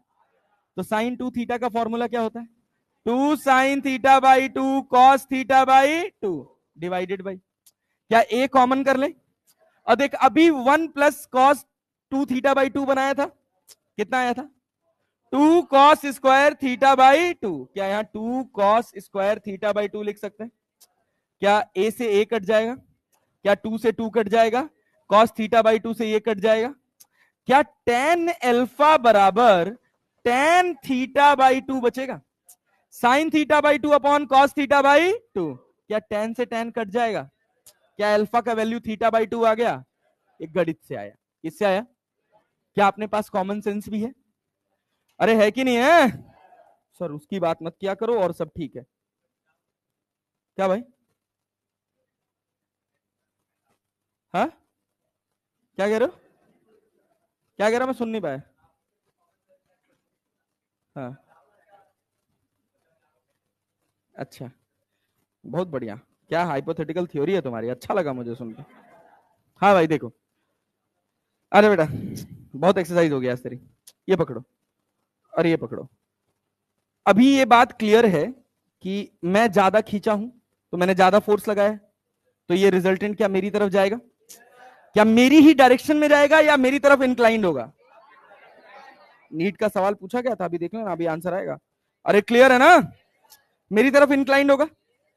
अच्छा अब जैसे जैसे ये फोर्स बढ़ाती चली जाएगी, क्या इस इंक्लिनेशन अब इसकी तरफ भी झुकाव आएगा, एक समय ऐसा आएगा दोनों का फोर्स बराबर, क्या रिजल्टेंट मिड में जाएगा, अगर दोनों का फोर्स बराबर है, खींच बेटा खींच, अगर दोनों का फोर्स बराबर है तो रिजल्ट कहां जाएगा, अरे जाएगा ना जी, अरे जाएगा ना जी, इसी पे पूरा वेक्टर सिखा देंगे, बस ध्यान से सुनना।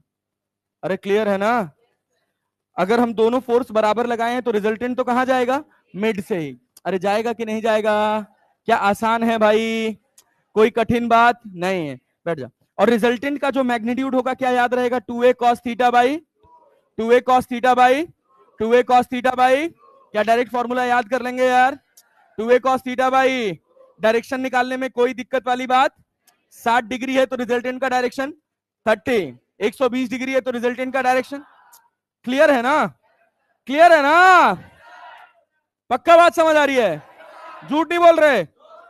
तो चल भाई एक बार अभी तक जितना पढ़ा है उसको देखते हैं और फिर उसके बाद आगे बढ़ते हैं।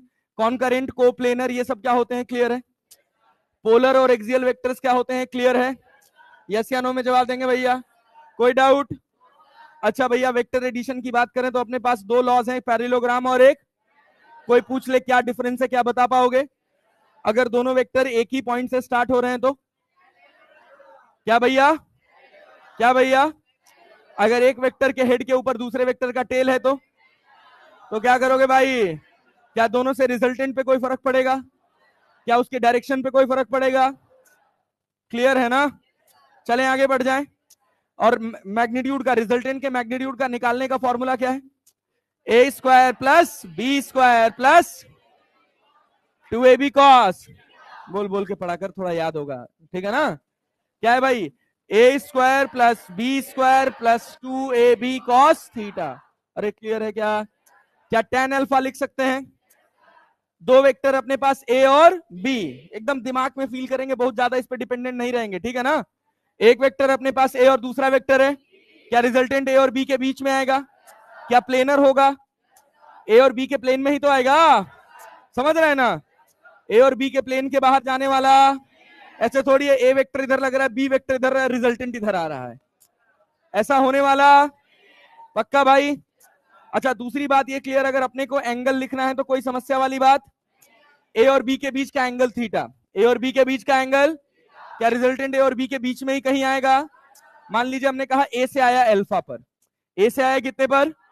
क्या सिंपल tan अल्फा लिख सकते हैं? क्या सीधी लाइन खींच के न्यूमरेटर डिनोमिनेटर स्प्लिट कर सकते हैं? जिससे अल्फा जुड़ा है वो कहां जाएगा? डिनोमिनेटर में जाएगा। अरे क्लियर है क्या? क्या ए डिनोमिनेटर में जाएगा, बचा क्या? बी। कितने कंपोनेंट? एक साइन और एक, पहले क्या आता है? साइन कहां जाएगा और कॉस कहां? क्लियर है क्या? क्या B sine theta upon A plus B cos theta बना सकते हैं? अच्छा मान लीजिए अगर यही हम बी से पूछ लें तब भी कोई दिक्कत वाली बात? क्या सीधी लाइन खींचेंगे? बीटा किससे जुड़ा है? बी कहां आएगा? क्लियर है क्या? बचा क्या? ए के कितने कंपोनेंट? कितने कंपोनेंट? एक कॉस और एक, पहले क्या आता है? साइन कहां जाएगा? कॉस कहां जाएगा? क्या ए कॉस थीटा ऊपर, नीचे के ऊपर? नीचे नीचे। Cos theta A sine theta, क्या A sine theta upon B plus A cos theta बना सकते हैं? यही तो है यार वेक्टर्स, यही है वेक्टर्स, और क्या है? और सोच, अगर दो वेक्टर्स बराबर हैं, दो वेक्टर्स तो क्या उनका जो रिजल्टेंट आएगा वो उन दोनों के बाइसेक्टर पे आएगा? मतलब दोनों के बीच का एंगल 60 डिग्री है तो रिजल्टेंट 30 पे आएगा। अरे आएगा कि नहीं आएगा? आएगा ना? हाँ बोल के पढ़ा कर। तो आर इक्वल्स टू कितना हो जाएगा? 2a cos theta by 2a cos theta by, theta क्या है? Angle between A and, angle between. अरे क्लियर है ना? कोई दिक्कत? चल बहुत बढ़िया, याद रखे रहना, बहुत काम आएगा। अरे चले आगे बढ़े, रुक जाओ।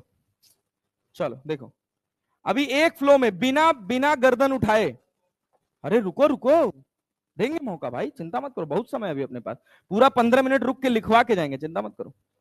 लेकिन अभी ऐसे चला देंगे हाथ से और फिर खुद से लिखना पड़ेगा, तैयार रहिएगा। यही तभी तो, अरे भाई अब मान लीजिए हम वही ट्रेडिशनल तरह से पढ़ते रहेंगे तो क्या फायदा होगा? कुछ होगा? कुछ नहीं होगा, बुझे? चलिए, ये क्या हुआ? अच्छा हम बैक वाली स्लाइड पे आ गए।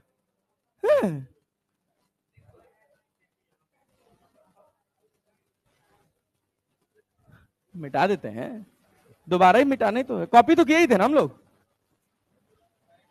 हाँ किए हैं भाई, क्या मजाक कर रहे हैं यार, किए हैं, देख लें देख लें। हाँ किए भाई, किए, चलो ध्यान से देखो। ओ भाई बस बस बस। अच्छा ये बात क्लियर है कि रिजल्टेंट हमेशा a प्लस बी और a माइनस बी के बीच में ही आएगा? क्लियर है ना? ये सारे स्टेटमेंट याद रखे रहना, खूब सवाल है, एक एक मिनट के भना बन लगाते चलेंगे। अरे चले ना? चलो बहुत बढ़िया, वेरी गुड। अच्छा मान लो कुछ स्टैंडर्ड फॉर्म्स होते हैं जो अपने को रटे हुए रहने चाहिए। जैसे मान लीजिए हमने कहा ये ए है और ये भी क्या है? ए है, इनके बीच का एंगल 60 डिग्री है। कितना है भैया? क्या रिजल्टेंट बता सकते हो? रिजल्टेंट का एंगल बताने में तो कोई दिक्कत, कितना होगा? 30 डिग्री। कितना होगा? अच्छा मैग्नीट्यूड का formula 2a cos theta by 2 है, 2a cos theta by 2a cos theta by, तो 2a cos थीटा की जगह क्या लिखोगे? 60/2, क्या 30 डिग्री हो जाएगा? और cos 30 का वैल्यू क्या 2 से 2 कट जाएगा? क्या a√3 होगा? याद रखिएगा अगर दो रिजल्टेंट फोर्सेस हैं सॉरी, दो फोर्सेस हैं, दोनों का मैग्नीट्यूड सेम है, अगर 60 डिग्री पे लग रहे हैं तो क्या होगा, a√3 क्या होगा, क्या होगा, पक्का ना, क्लियर है। और भैया इनका एंगल निकालने में अपने को कोई समस्या होने वाली, एंगल कितना होगा, अरे होगा जी। अच्छा सोच, अगर हम कहते ये ए वेक्टर है, ये भी ए वेक्टर है, और दोनों के बीच का एंगल 45 डिग्री है, तो बवाल कट जाएगा, अरे बवाल कटेगा, गणित आएगी थोड़ी, और क्या, अरे होगा ना, क्योंकि cos 45/2 करोगे तब तो गेम बदल जाएगा, बदलेगा कि नहीं बदलेगा, 22.5 डिग्री हो गया ना, और 22.5 डिग्री की वैल्यू हमको पता है, क्या निकाल सकते हैं, कैसे, हाँ, a-b, a-b, सोच लो, थोड़ा कठिन हो जाता है, तो यहां पे हम अपना जनरल फॉर्मूला लगा लेते हैं, जनरल फॉर्मूला पता है ना, क्या होता है, are equals to √a² plus a², जब भी डिवाइड बाई 2 करने पे टिपिकल एंगल आ जाए, 75 डिग्री बन रहा है, मतलब 150 डिग्री दिया है, 75 डिग्री बन रहा है, तो 75 डिग्री का वैल्यू हमको पता है क्या, नहीं पता है ना, अरे क्लियर है, तब अपन बेसिक फॉर्मूले पे आ जाएंगे, हमारे तर्कस में सारे तीर होने चाहिए, हाँ, तो a² plus a² plus 2a cos 45 हो जाएगा जी, 2a² cos 45, क्या सब में से a² बाहर कर सकते हो, अरे कर सकते हो, तो बाहर करोगे तो क्या आएगा, a, क्या आएगा, क्या आएगा, a, यहां क्या हो जाएगा, यहां भी, यहां 2 cos 45 1/√2, अरे क्लियर है क्या, तो a यहां पर 1 प्लस 2 प्लस 2 प्लस √2, अरे लिख सकते हैं कि नहीं, क्या रिजल्टेंट हो जाएगा, अरे हो जाएगा, अब तुम स्टिक हो गए, नहीं सर हमको इसी फॉर्मूले से निकालना है, तो करते रहो, 22.5 डिग्री की वैल्यू निकालते रहो, अरे समझे कि नहीं, तो फ्लेक्सिबल रहना, खटाक से आंसर निकल के आना चाहिए, अरे भाई रिजल्टेंट में अपने को कोई दिक्कत ही नहीं है, कितने डिग्री पे होगा, 22.5 डिग्री, 22.5 डिग्री, अरे क्रिस्टल क्लियर क्लैरिटी है, अरे है कि नहीं है, चले आगे बढ़े, हाँ बढ़ते रहो बढ़ते रहो बढ़ते रहो, लिखने का टाइम मिलेगा, टेंशन मतलब, पूरा लिखवा के याद करवा के तभी जाएंगे, डोंट वरी। चलो अब नई स्लाइड पे आ जाते हैं, अब याद हो गया होगा तुम लोगों को रिजल्ट, क्या अभी भी याद करना है भाई, याद है ना जी, चलो देखो, अब तुम्हारे पास ये रहा ए और ये रहा ए, दोनों के बीच का एंगल कितना है, कितना है, क्या रिजल्टेंट कितने एंगल पे आएगा, कितने एंगल पे, कितने एंगल पे, क्या 2a cos 45/2 लिख सकते हो, नहीं लिख सकते हो, cos थीटा मतलब cos 90/2, cos 90/2, क्या cos 45 लिख लें, क्या 2a 1/√2 हो जाएगा, क्या a√2 हो जाएगा, अपने को कोई समस्या, याद रख लेना, कुछ ये डेटा है जिनको याद रख लोगे तो ये तुम्हारी स्पीड बढ़ा देंगे, सवाल पढ़ते ही आंसर, अरे समझे कि नहीं, अभी बहुत सारे सवाल करेंगे जिनको देखते ही तुम्हारा आंसर आएगा, अभी देखना मजा आ जाएगा। अच्छा ये तुम्हारे पास ए है, कितना है भैया, ए, ये भी तुम्हारे पास क्या है, ए, अरे है जी, हम कह रहे हैं इनके बीच का एंगल कितना है, 120, क्या ये क्लियर है कि रिजल्टेंट कहां जाएगा, 60 डिग्री पे, कितना जाएगा, जाएगा ना, क्या फॉर्मूला अपने पास क्लियर है, 2a cos θ/2, तो नहीं आया, 2a cos 60 डिग्री, अरे समझ आया क्या, cos 60 का वैल्यू 1/2, क्या रिजल्टेंट इक्वल्स टू a आ गया, रिजल्टेंट कितना आ गया, a, अब ये और ये 30 डिग्री वाला 60 डिग्री वाला कहां गया, ये 90 60 और 120, ये तीनों नीट का एकदम फेवरेट जोन है, अरे समझे कि नहीं, जैसे सवाल कहेगा कि 2 यूनिट वेक्टर्स, यूनिट वेक्टर का नाम लिया मतलब अपने दिमाग में क्या आना चाहिए, मैग्नीट्यूड कितना है, कितना मैग्नीट्यूड है, अंग्रेजी में बोल रहा भी, सवाल भी ऐसे सामने आएगा, भन से आंसर मारना है, अरे करेंगे ना, ध्यान से सुनेगा, हम कह रहे हैं 2 unit vectors are acting at a point in such a fashion, fashion का मतलब समझते हैं ना, किसी तरह से, हाँ सच अ वे मतलब वो अच्छी अंग्रेजी हो गई, फैशन बोल देना, सॉरी, हाँ, such a manner. Oh my God, good. Two unit vectors are acting at a point in such a way that the resultant is also a unit vector. Angle between them is, angle between the two unit vector is, अरे clear है, अरे clear है, पक्का, कोई doubt? चलें आगे बढ़ें, आगे बढ़ जाएं। चलिए बहुत बढ़िया। अच्छा, दो वेक्टर्स हैं, दोनों बराबर हैं और 45 डिग्री मतलब 90 डिग्री पे लग रहे हैं, तो रिजल्टेंट ए रूट 2, ए रूट 60 डिग्री पे लग रहे हैं तो ए रूट 3। क्या तीनों डेटा याद कर लोगे? 60 डिग्री पर, 60 डिग्री पर, 60 डिग्री पर, 60 डिग्री पर, 90 डिग्री पर, 90 डिग्री पर, 120 डिग्री पर। क्या सबका बाइसेक्टर होगा रिजल्टेंट? होगा कि नहीं होगा? आसान है जी। आर मैक्स और आर मिन बता सकते हो? अरे क्लियर है क्या? क्या कोई भी दो वेक्टर्स का रिजल्टेंट हमेशा ए प्लस बी और ए माइनस बी के बीच में ही आएगा? कोई डाउट तो नहीं है? पक्का जी? चलिए बहुत बढ़िया, वेरी गुड वेरी गुड। अच्छा, बहुत अच्छा, बहुत बढ़िया कर रहे हैं आप लोग। अब इसी में बहुत छोटी सी बात, जिसको हम कहते हैं, जिसको हम कहते हैं क्या, वेक्टर एडिशन इसमें डालेंगे नहीं हम? हाँ देखिए ध्यान से सुनो, ये है अपने पास, अभी तो बहुत टाइम है, अभी तो बहुत टाइम है। वेक्टर सब्ट्रैक्शन, क्या भैया? Vector subtraction. बहुत अच्छे से, बहुत प्यार से सुनेंगे। देखिए भैया, आर वेक्टर इक्वल टू लिखा है A vector plus B vector. R equal to क्या लिखा है? A vector plus B vector. Clarity है? आर वेक्टर क्या लिखा है? कितना सोते हो बे तुम लोग? ऐसे सोगे तो कैसे फिजिक्स याद होगी यार? आर वेक्टर क्या लिखा है? ए वेक्टर प्लस, अच्छा आर वेक्टर को मैं ए वेक्टर माइनस बी वेक्टर लिखूं तो दोनों में डिफरेंस देख रहे हो? क्या बी वेक्टर पलट गया? माइनस लगने का मतलब बस डायरेक्शन से है, रहे कि नहीं है? माइनस लगने का मतलब बस किससे है? किससे मतलब है? मतलब अगर हम तुमसे कहें कि ये तुम्हारे पास आर वेक्टर है, क्या भैया? सॉरी ए वेक्टर है, कौन सा वेक्टर है? हम कह रहे हैं ये तुम्हारे पास बी वेक्टर है, कौन सा वेक्टर है? कौन सा वेक्टर है? इनके बीच का एंगल कितना है? कितना है? तो क्या ये जो वेक्टर होगा वो R vector equals to A vector plus B vector होगा? अरे होगा। इसका मैग्नीट्यूड डायरेक्शन निकालने में कोई दिक्कत किसी को भैया? पक्का जी? पक्का। अब a माइनस बी मतलब क्या b को रिवर्स कर दिया जाए? मैग्नीट्यूड में कोई चेंज हुआ? क्या डायरेक्शन में हुआ है? क्या b वेक्टर इधर चला जाएगा? अब क्या माइनस बी हो जाएगा? अरे हो जाएगा। अगर हम इसको कह दे R1 तो क्या मेरा ये R1 हो जाएगा? और इसको हम कहते हैं R2 तो देखो तो जरा, क्या ये मेरा R2 वेक्टर हो जाएगा? अरे हो जाएगा।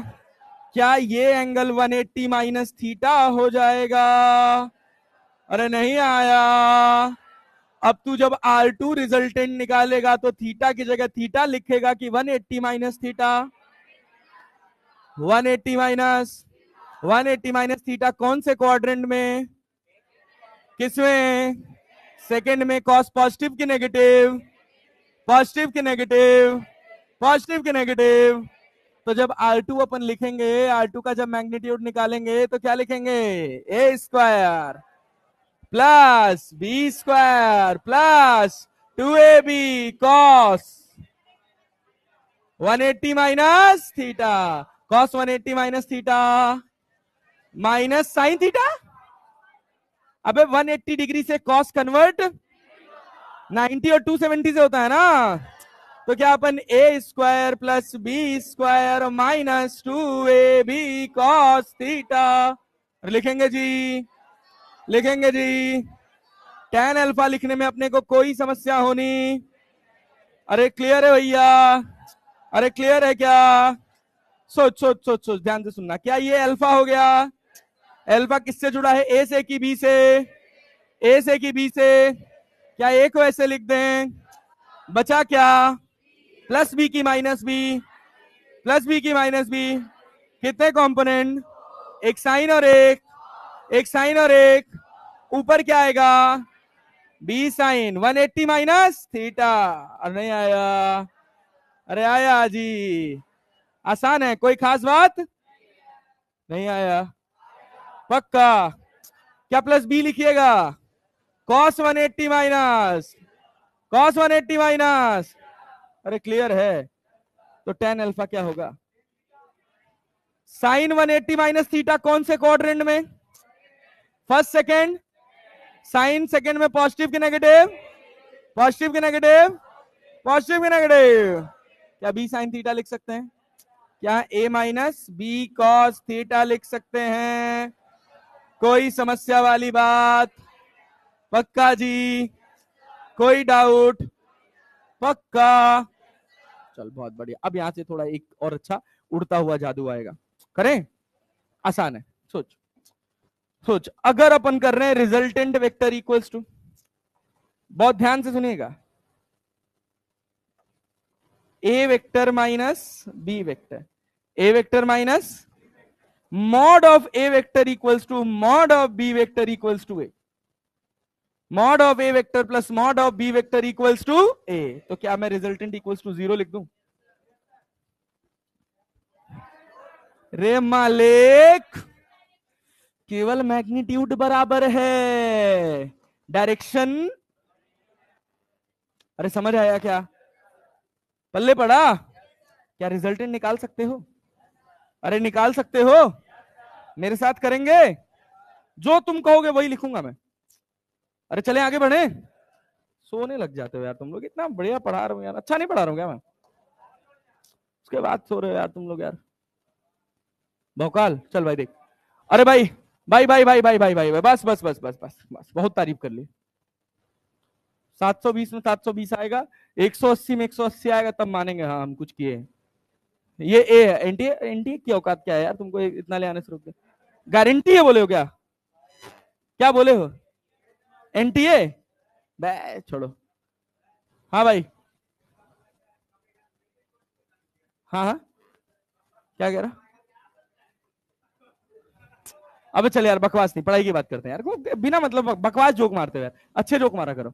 ये ए है और दूसरा भी क्या है ए, इन दोनों के बीच का एंगल कितना है, कितना है, कितना है, पक्का जी, कोई दिक्कत, इसका रिजल्टेंट क्या है, इन दोनों का वेक्टर सम की वेक्टर सब्ट्रैक्शन, वेक्टर सम है ना, लेकिन अगर इसी को हम क्या बना दें, माइनस ए, क्या बना दें, क्या बना दें, क्या रिजल्टेंट मेरा कहीं यहां आ जाएगा, और ये एंगल कितना हो जाएगा, 180 माइनस, 180 माइनस। अच्छा एक बात अभी हम लोगों ने पढ़ी है, क्या पढ़ी है, कि अगर दो बराबर फोर्सेस ऐड हो रहे हो तो जो रिजल्टेंट होता है, या दो बराबर वेक्टर क्वांटिटीज ऐड हो रही हो तो जो मैग्नीट्यूड होता है वो क्या होता है, 2a cos theta by 2, 2a cos theta by, अच्छा जब सब्ट्रैक्शन करने जा रहे हो तो क्या हो रहा है, 2a, अरे रट्टा भरने की बात नहीं कर रहा हूं मैं, 2a cos थीटा की जगह क्या लिखोगे, थीटा की 180 minus theta, 180 minus theta divided by क्या 2a cos, इसको मैं 90 माइनस थीटा बाई 2 लिख सकता हूं, cos 90 minus theta, cos 90 minus theta कौन से क्वाड्रेंट में है, 90 माइनस थीटा किसमें है, फर्स्ट, तो क्या हो जाएगा 2a साइन थीटा बाई 2, क्या ये रिजल्टेंट हो जाएगा, अपने को कुछ भी रटने की जरूरत, बस एक ही व्यक्त, अब मां घंटा हुए उड़ खिड़की बाहर जा गिरोगे, 90 माइनस थीटा कौन से क्वाड्रेंट में आया है, बाटल दे,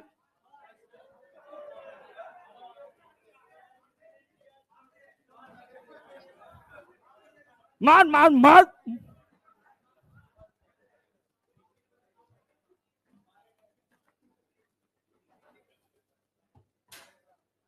ओ बस, ए भैया ए बस हो बस, काय बदमाशी कर रहे हो, चलें आगे बढ़े, अरे यहां तक कहानी क्रिस्टल क्लियर है, पक्का जी। हम हमेशा वेक्टर एडिशन याद रखेंगे, जैसे ही वेक्टर सब्ट्रैक्शन की बात करेगा तो जो वेक्टर नेगेटिव हो रहा है क्या उसको रिवर्स कर देंगे, अरे कर देंगे, अच्छा बहुत बढ़िया। एक बात सोचिए, हम यहाँ पे हम आपसे यहाँ कह रहे हैं कि R1 वेक्टर का जो मैग्नीट्यूड है, R1 वेक्टर का जो मैग्नीट्यूड है, मतलब वो R1 वेक्टर क्या है अपने पास, R1 वेक्टर क्या है, A vector plus B vector, और R2 वेक्टर जो है वो है A vector minus B vector, ठीक है ना। R1 वेक्टर का मैग्नीट्यूड R2 वेक्टर के मैग्नीट्यूड के बराबर है, क्लियर है। एडिशन का जो मैग्नीट्यूड है वो किसके बराबर है, सब्ट्रैक्शन के। बात समझ रहे हैं। तो ये बता सकते हैं कि इनके बीच में एंगल कितना होगा, angle between vector A and vector B. सोचिए सोचिए सोचिए सोचिए कितना होगा एंगल। ये आपके पास ए वेक्टर रहा, कितना रहा, कितना रहा, कितना रहा, कितना रहा, पक्का। अब यहां देखिए, ये आपके पास क्या रहा, क्लियर है।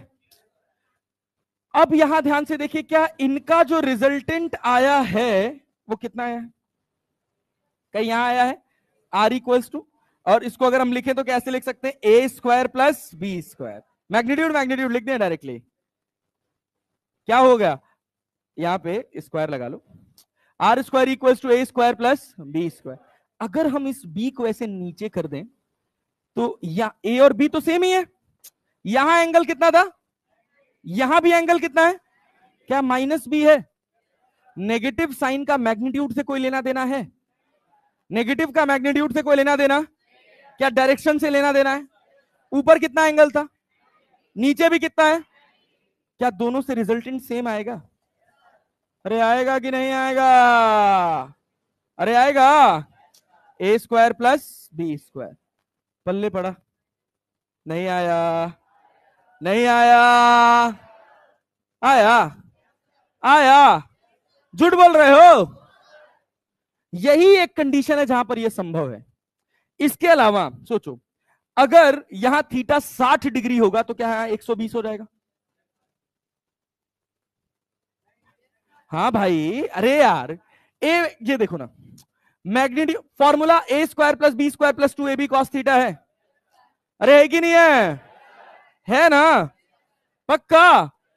सोच, अगर मैं ये थीटा बढ़ाऊंगा तो ये वाला 180 माइनस थीटा, अगर थीटा बढ़ेगा तो 180 माइनस थीटा।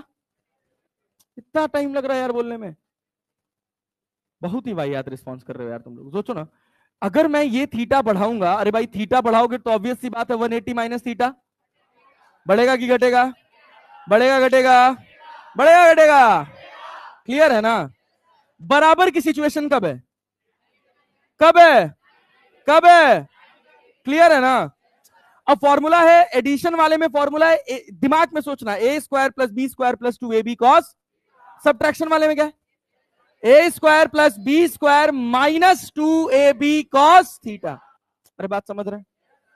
अगर दोनों में से 2ab cos थीटा और 2ab cos थीटा शून्य हो जाए तो क्या दोनों का A square plus B square resultant बनेगा, और थीटा 90 डिग्री हो जाए तो काम बन जाएगा, cos 90 का वैल्यू 0, cos 90 का वैल्यू पल्ले पड़ा।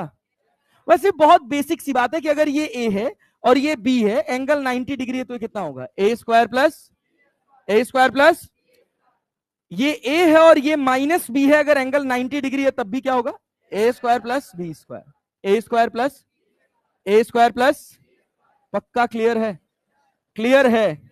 तो वेक्टर एडिशन से जो रिजल्ट आ रहा है और वेक्टर सब्ट्रैक्शन से जो रिजल्ट आ रहा है वो दोनों बराबर कब होंगे, जब ए और बी के बीच का एंगल कितना हो, कितना हो, कितना हो। क्या वही एक सिचुएशन है कि दोनों एंगल बराबर होंगे। उसके अलावा अगर ये 60 है तो 120 होगा, ये 150 है तो ये 30 होगा, ये 120 है तो ये 60 होगा, ये 30 है तो ये 150, ये 150, ये 30 है तो ये 150। एक ही कंडीशन है 90-90 वाली, जब दोनों का एंगल बराबर होगा। क्या इसको कंठस्थ दिमाग में बैठा लेंगे, अरे बैठा लेंगे, पल्ले पड़ा।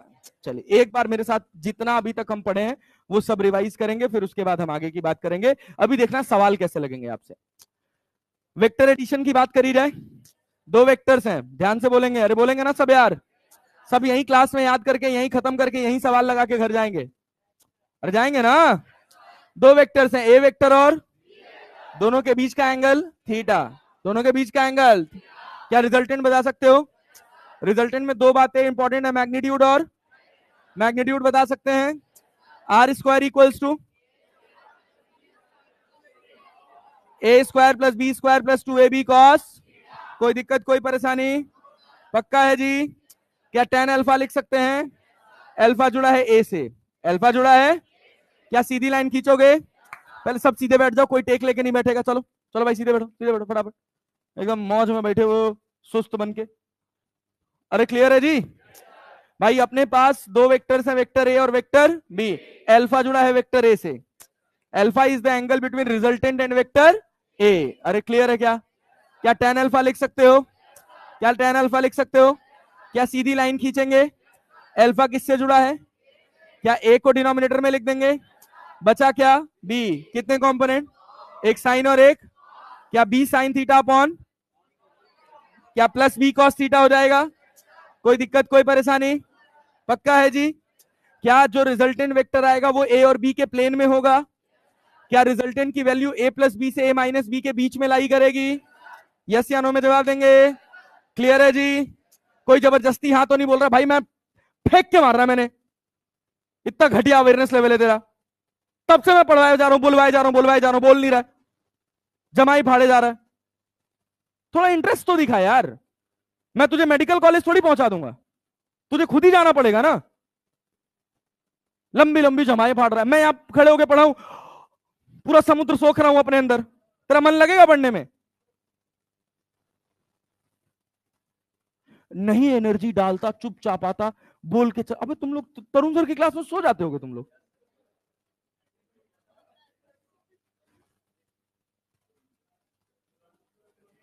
हाँ तो अब ऐसे ही करना पड़ेगा,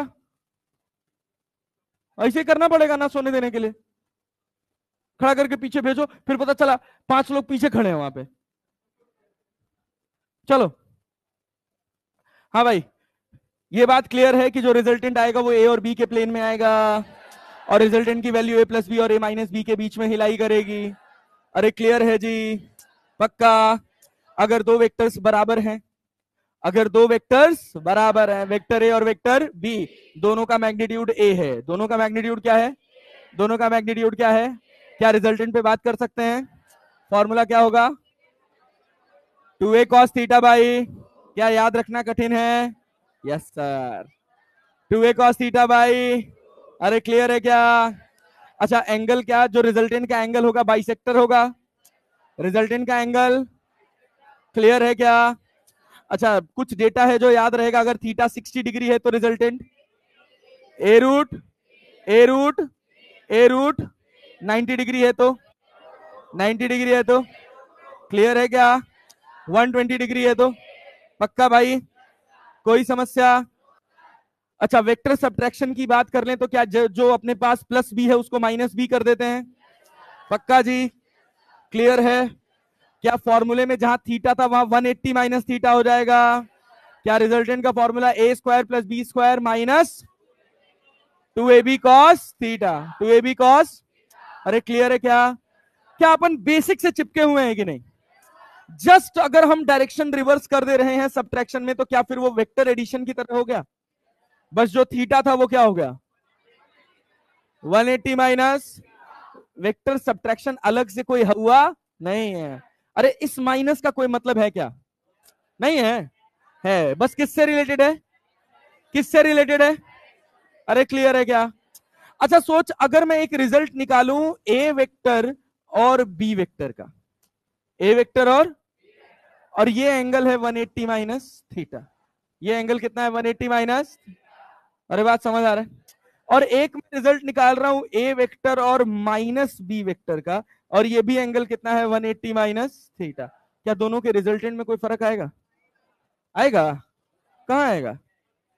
अबे दो, फर्क डालने के लिए तो एंगल ही कॉमन है ना यार। क्लियर है ना?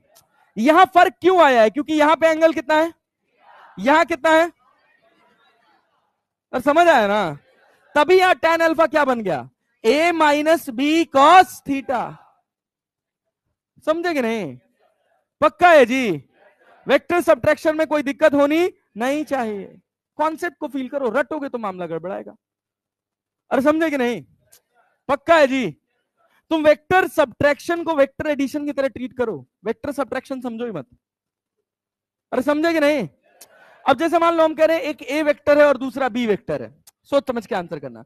एक ए वेक्टर है और दूसरा कौन सा वेक्टर है? पक्का भाई? दोनों का मैग्नीट्यूड ए है, दोनों का मैग्नीट्यूड कितना है? दोनों लग रहे हैं 120 डिग्री पर। दोनों कितने पर लग रहे हैं? दोनों के बीच का एंगल कितना है? 120 डिग्री। रिजल्टेंट कितना होगा?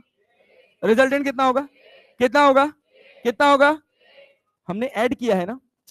अच्छा अगर हम कह रहे हैं माइनस करो तो क्या √3a हो जाएगा? समझ रहे हो कैसे? भाई एक ए इधर था, एक ए इधर था, कितना एंगल है? कितना एंगल है? इसको क्या -a बना रहे हैं? ये हो गया। और समझे कि नहीं? इधर +a था, उधर क्या हो गया? यहां एंगल कितना था? 120। कितना था? यहां कितना हो गया? और समझ आया कि नहीं? अबे ये ए है ना, ये भी ए है ना, दोनों के बीच का एंगल, रिजल्टेंट क्या a√3 बनेगा?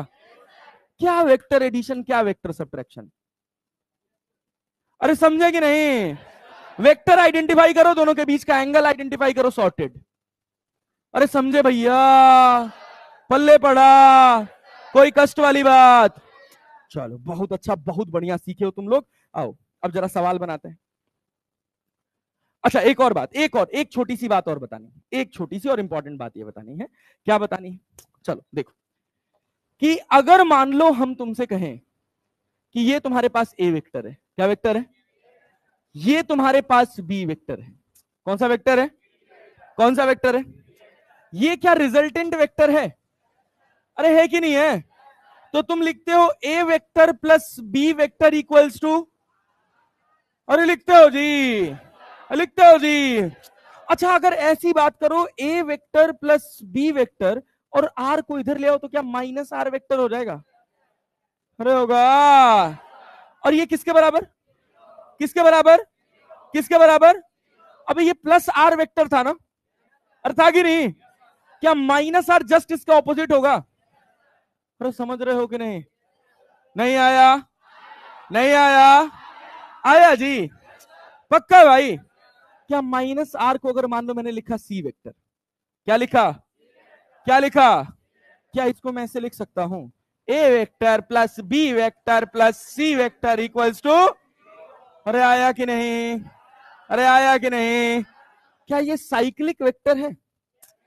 अरे क्लोज्ड साइकिल बना रहा है, बना रहा है कि नहीं? रिजल्टेंट आइडेंटिफाई करने का बस एक ही तरीका है, ऐसा वेक्टर जिसका हेड टू हेड और टेल टू टेल मीट करे, ऐसा वेक्टर जिसका और टेल टू टेल मीट करे, वो क्या होगा? रिजल्टेंट वेक्टर, किसी भी ट्रायंगल में या किसी भी पॉलीगन में। बात समझे? किसी भी पॉलीगन में ऐसा वेक्टर जिसका हेड टू हेड और टेल टू टेल मीट करे, वो क्या कहलाएगा? सब लोग नहीं बोल रहे। ऐसा वेक्टर जिसका हेड टू हेड और टेल टू टेल मीट करे, वो क्या कहलाएगा? क्या कहलाएगा? क्या यहां तक कहानी क्लियर है? अरे क्लियर है भाई? कोई डाउट, कोई परेशानी? पक्का चले आगे बढ़े। अगर मैं यहां ए वेक्टर बनाया, यहां बी वेक्टर बनाया और इसको आर वेक्टर बनाया, तो दिख रहा है कि मेरा आर वेक्टर का टेल टू टेल है और हेड टू, लेकिन अगर पलट दूं तो क्या इसमें कोई ऐसा वेक्टर है जिसका हेड टू हेड और टेल टू टेल मिल रहा है? कोई नहीं है ना। तो रिजल्टेंट वेक्टर कितना है? 0। कितना है? कितना है? अरे क्लियर है जी? a plus B plus C plus D plus E equals to 0। मतलब सारे क्या साइक्लिक वेक्टर बना रहे हैं? क्या साइकिल क्लोज हो जा रही है? क्या इसमें कोई भी ऐसा वेक्टर होगा जिसका हेड टू हेड और टेल टू टेल मीट करेगा? पल्ले पड़ा जी? पल्ले पड़ा? चलो अब देखो, अब देखो, अब देखो, अब पीएचडी करते हैं सवालों के साथ। कह रहा two vectors, vector A and vector B, lies in a plane, lies in a plane, एक प्लेन में लाई कर रहे हैं। Another vector C lies outside the plane, lies outside the plane, then the resultant of these three vectors, a vector plus b vector plus c vector, can be 0। सोचो सोचो सोच सोच समझ के, can not be 0, lies in a plane containing a and b, lies in a plane containing b and c। अब ध्यान से सुनना सवाल, अंग्रेजी अगर जिसकी अच्छी होगी वो सवाल कर ले जाएगा। अभी मैंने एक लाइन, हाँ very good, can not be 0, बहुत अच्छा, इसका आंसर है कैन नॉट बी 0। अब ध्यान से सुनना कैसे। मैंने जैसे ही सेशन स्टार्ट किया था, जैसे हम पैरेललोग्राम लॉ पढ़े हैं, मैंने एक लाइन बोली थी कि ए वेक्टर और बी वेक्टर का जो रिजल्टेंट आर वेक्टर आ रहा है, क्या वो ए और बी के प्लेन में होगा? अरे होगा कि नहीं होगा? अपने पास कितने वेक्टर हैं टोटल? कितने हैं? कितने हैं? ए एक प्लेन में है, बी इसी प्लेन में है। अरे है ना? तो ए और बी का रिजल्टेंट क्या इधर आएगा? इसी प्लेन में आएगा। लेकिन क्या सी ए और बी के प्लेन में है? क्या सी इधर चला गया? अब देखो रिजल्टेंट किधर आएगा। ये तुम्हारे पास आर वेक्टर हो गया, ये ए और बी का हो गया, और ये सी वेक्टर हो गया। अरे समझे कि नहीं? अरे समझे कि नहीं? समझे कि नहीं? पल्ले पड़ा? पल्ले पड़ा? तो क्या कहीं इधर जाएगा? नहीं आया। आजा बेटा इधर आ। आजा, एक और ज्ञान दिखाते हैं तुमको। चल ये पकड़। हाँ देखो, आगे खींच थोड़ा। ये देखो, हाँ बहुत ज्यादा मत खींचना, टूट जाएगा। ये देखो, ये ए है और ये बी है भाई। रिजल्टेंट क्या ए और बी के बीच में जा रहा है? अरे जा रहा है। अब सोचो, अब सोचो, अगर मैं एक तीसरा वेक्टर लगा दूं जो इसके प्लेन में ना हो, जो इसके प्लेन में ना हो। प्लेन का मतलब समझते हो ना? प्लेन का मतलब समझते हो ना?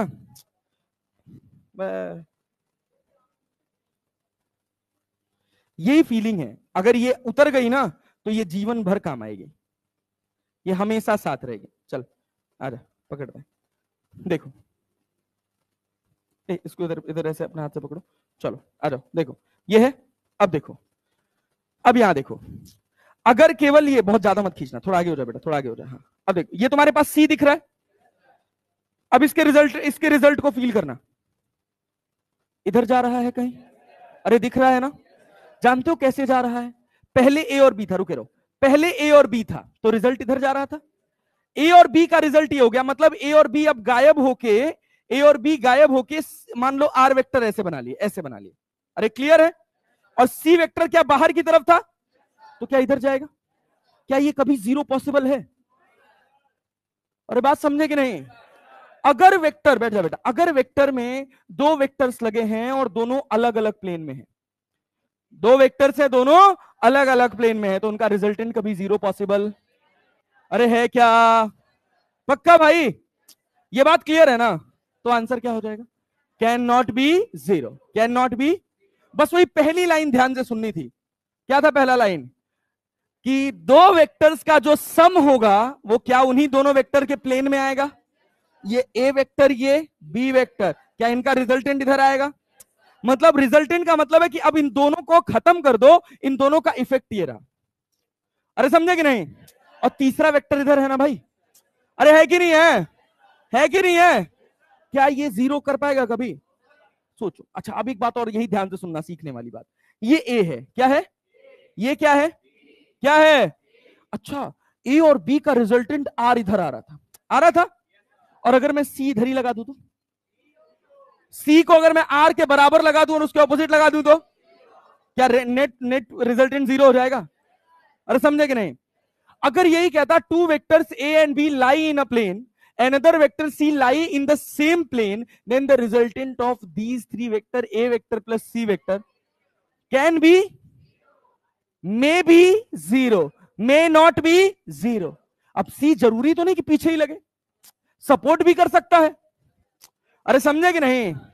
अच्छा तो अब मैं तुमसे एक सवाल पूछूं कि एक प्लेन में, एक प्लेन में कितने फोर्सेस चाहिए, कितने फोर्सेस चाहिए किसी बॉडी को इक्विलिब्रियम में करने के लिए, मतलब उसके ऊपर नेट फोर्स जीरो करने के लिए? दो, दो, दो। कितने चाहिए? कितने चाहिए? एक इधर लग जाए और एक इधर।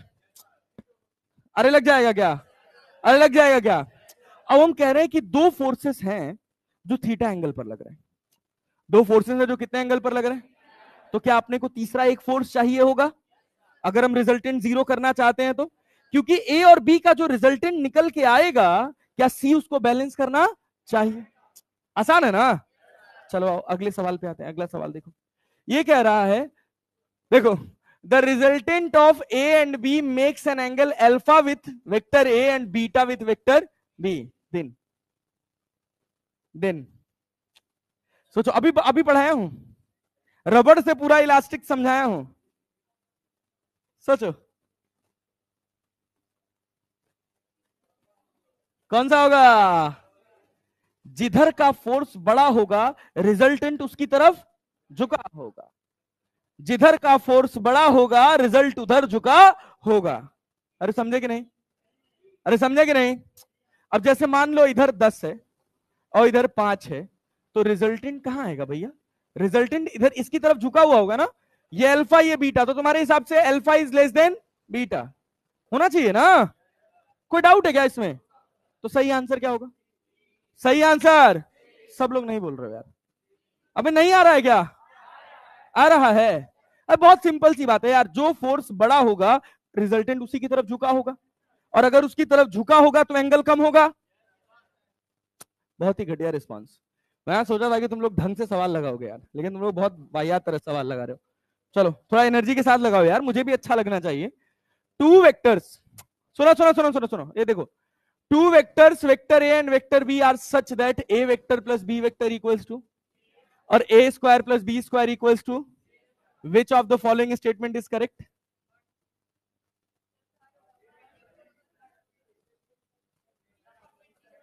पहला स्टेटमेंट कह रहा है A is parallel to B, क्या सही है? क्या दूसरा सही है? अरे इसमें तो क्या ए प्लस बी हो जाएगा, एंटी पैरेलल में क्या ए माइनस बी हो जाएगा, और परपेंडिकुलर है तभी तो ए स्क्वायर प्लस बी स्क्वायर। अभी तो पढ़ के आए भाई। अरे क्लियर है ना? कोई कठिन बात? A and B are equal in magnitude, कुछ भी बकवास। अरे क्लियर है? चल आजा अगला सवाल देखते हैं। अगला सवाल क्या कह रहा?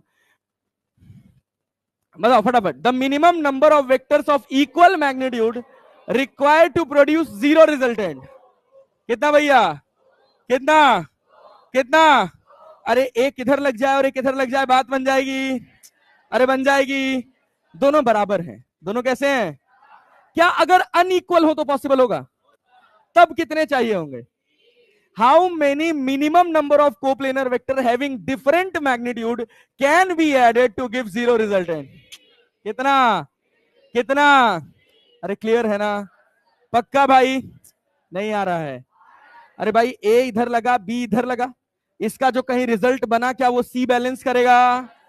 अरे क्लियर है? मान लो इधर लग रहा है 10 और इधर लग रहा है 5, इधर लग रहा है 10 इधर लग रहा है, क्या बैलेंस होगा? क्या एक और की रिक्वायरमेंट पड़ेगी? किधर पड़ेगी? इधर। कितना? 5। क्या 3 चाहिए होंगे? सही आंसर क्या हो जाएगा? 3। बहुत अच्छा। और देखो खूब सिंपल सिंपल सवाल है आज की क्लास में, कल बढ़िया बढ़िया सवाल आएंगे। How many minimum number of vectors in different plane can be added to give zero result? कितने? कितने? याद करो, अभी अभी जस्ट बताया है कि एक तुम्हारे पास ए इधर था, एक तुम्हारे पास बी इधर था। क्लियर है ना? तो ये तो दो प्लेन में हो गए। अरे हुआ कि नहीं? इनका रिजल्टेंट क्या इसी प्लेन में आएगा? अब मान लो सी तीसरा वेक्टर इधर है। अरे है कि नहीं है? है कि नहीं है? पहले दो का इफेक्ट क्या आर वेक्टर ने दिया? क्या अब सी वेक्टर इधर लग रहा है? क्या इन दोनों का रिजल्टेंट कहीं यहां आएगा? तीन तीन हम लोगों ने यूज कर लिए। अब जीरो करना है तो क्या इसके ऑपोजिट एक और आना चाहिए? कितने चाहिए होंगे? कितने चाहिए होंगे? नहीं आया? नहीं आया? पल्ले पड़ा? चल बहुत बढ़िया, और फील करते हैं। और देखिए, what is the maximum number of components into which a vector can be split? Infinite. Infinite. Infinite। अभी आएंगे, छोड़ दो अभी, अभी इसको छोड़ो, अभी वेक्टर कंपोनेंट की बात करेंगे तो अभी इसमें दिखाएंगे कैसे। आओ इधर देखो तुम। What is the maximum number of, same सवाल दो बार नहीं, बढ़े ही नहीं, आगे नहीं बढ़े।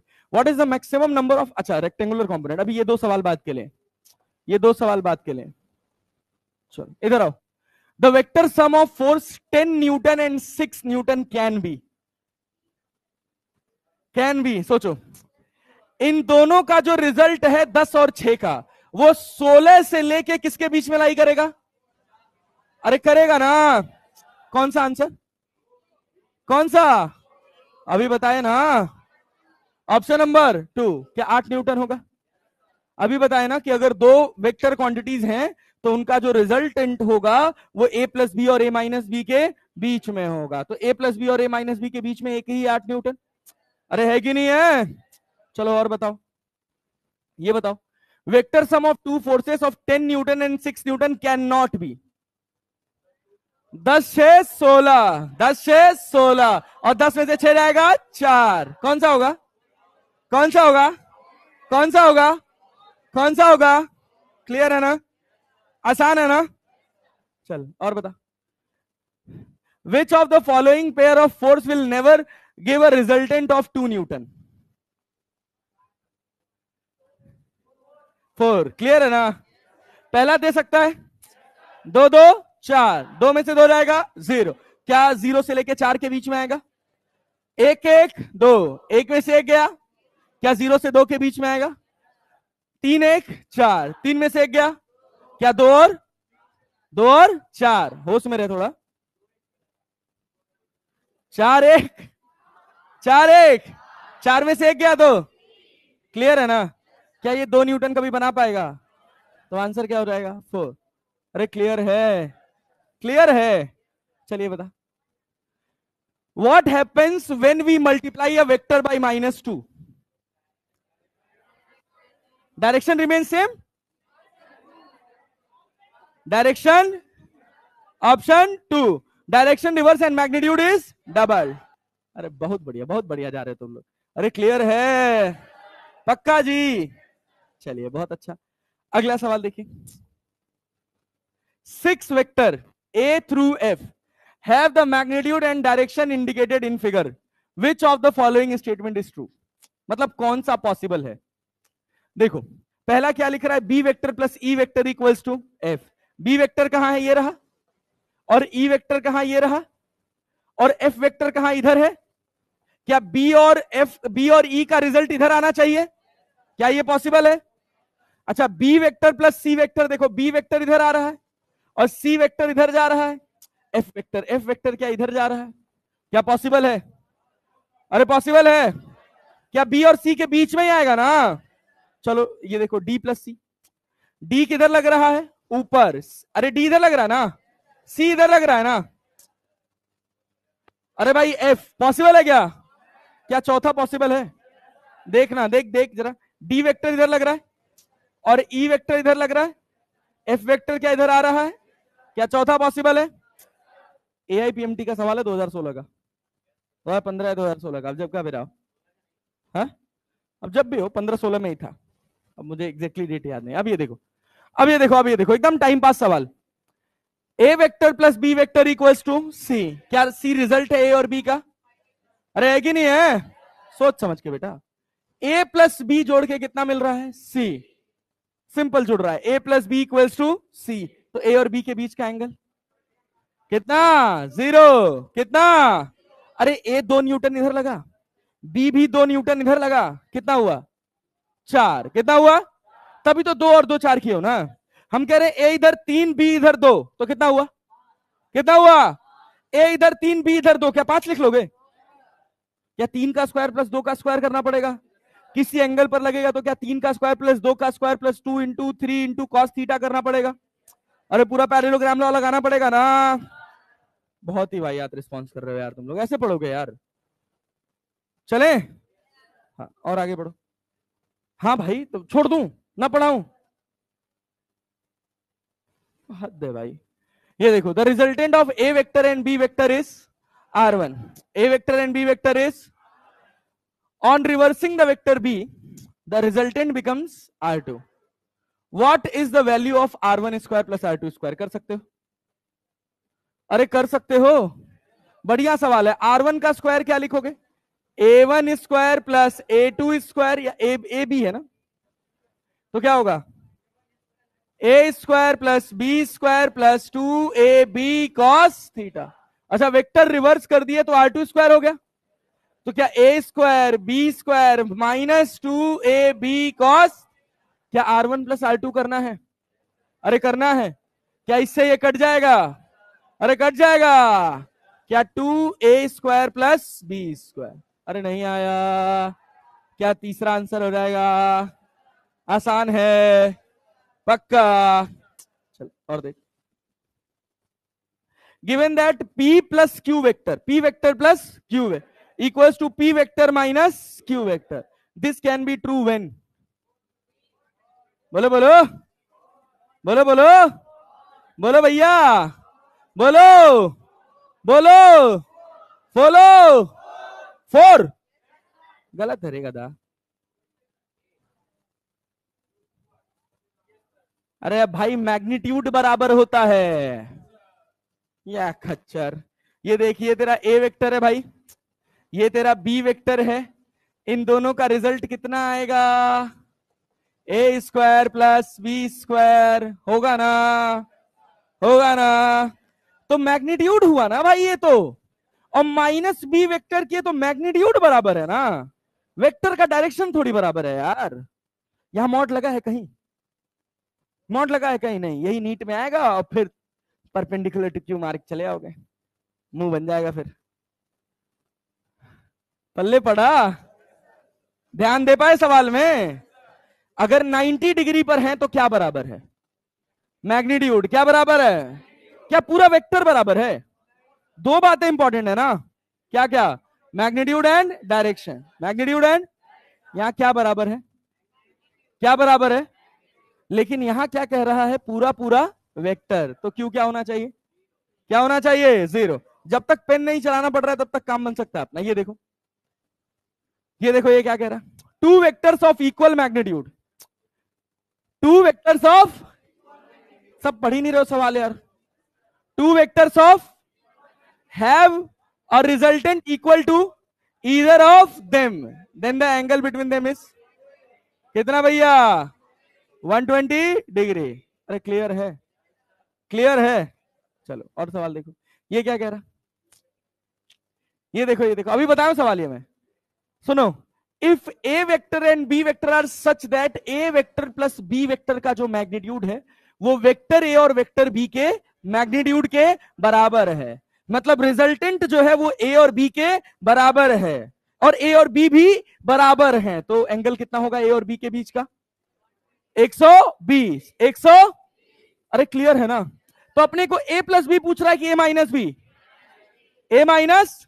अब ध्यान से सुनना, ये तेरा ए है, ये तेरा बी है, दोनों के बीच का एंगल 100। ए प्लस बी ना, अब माइनस बी कर दिया तो क्या बी नीचे गया?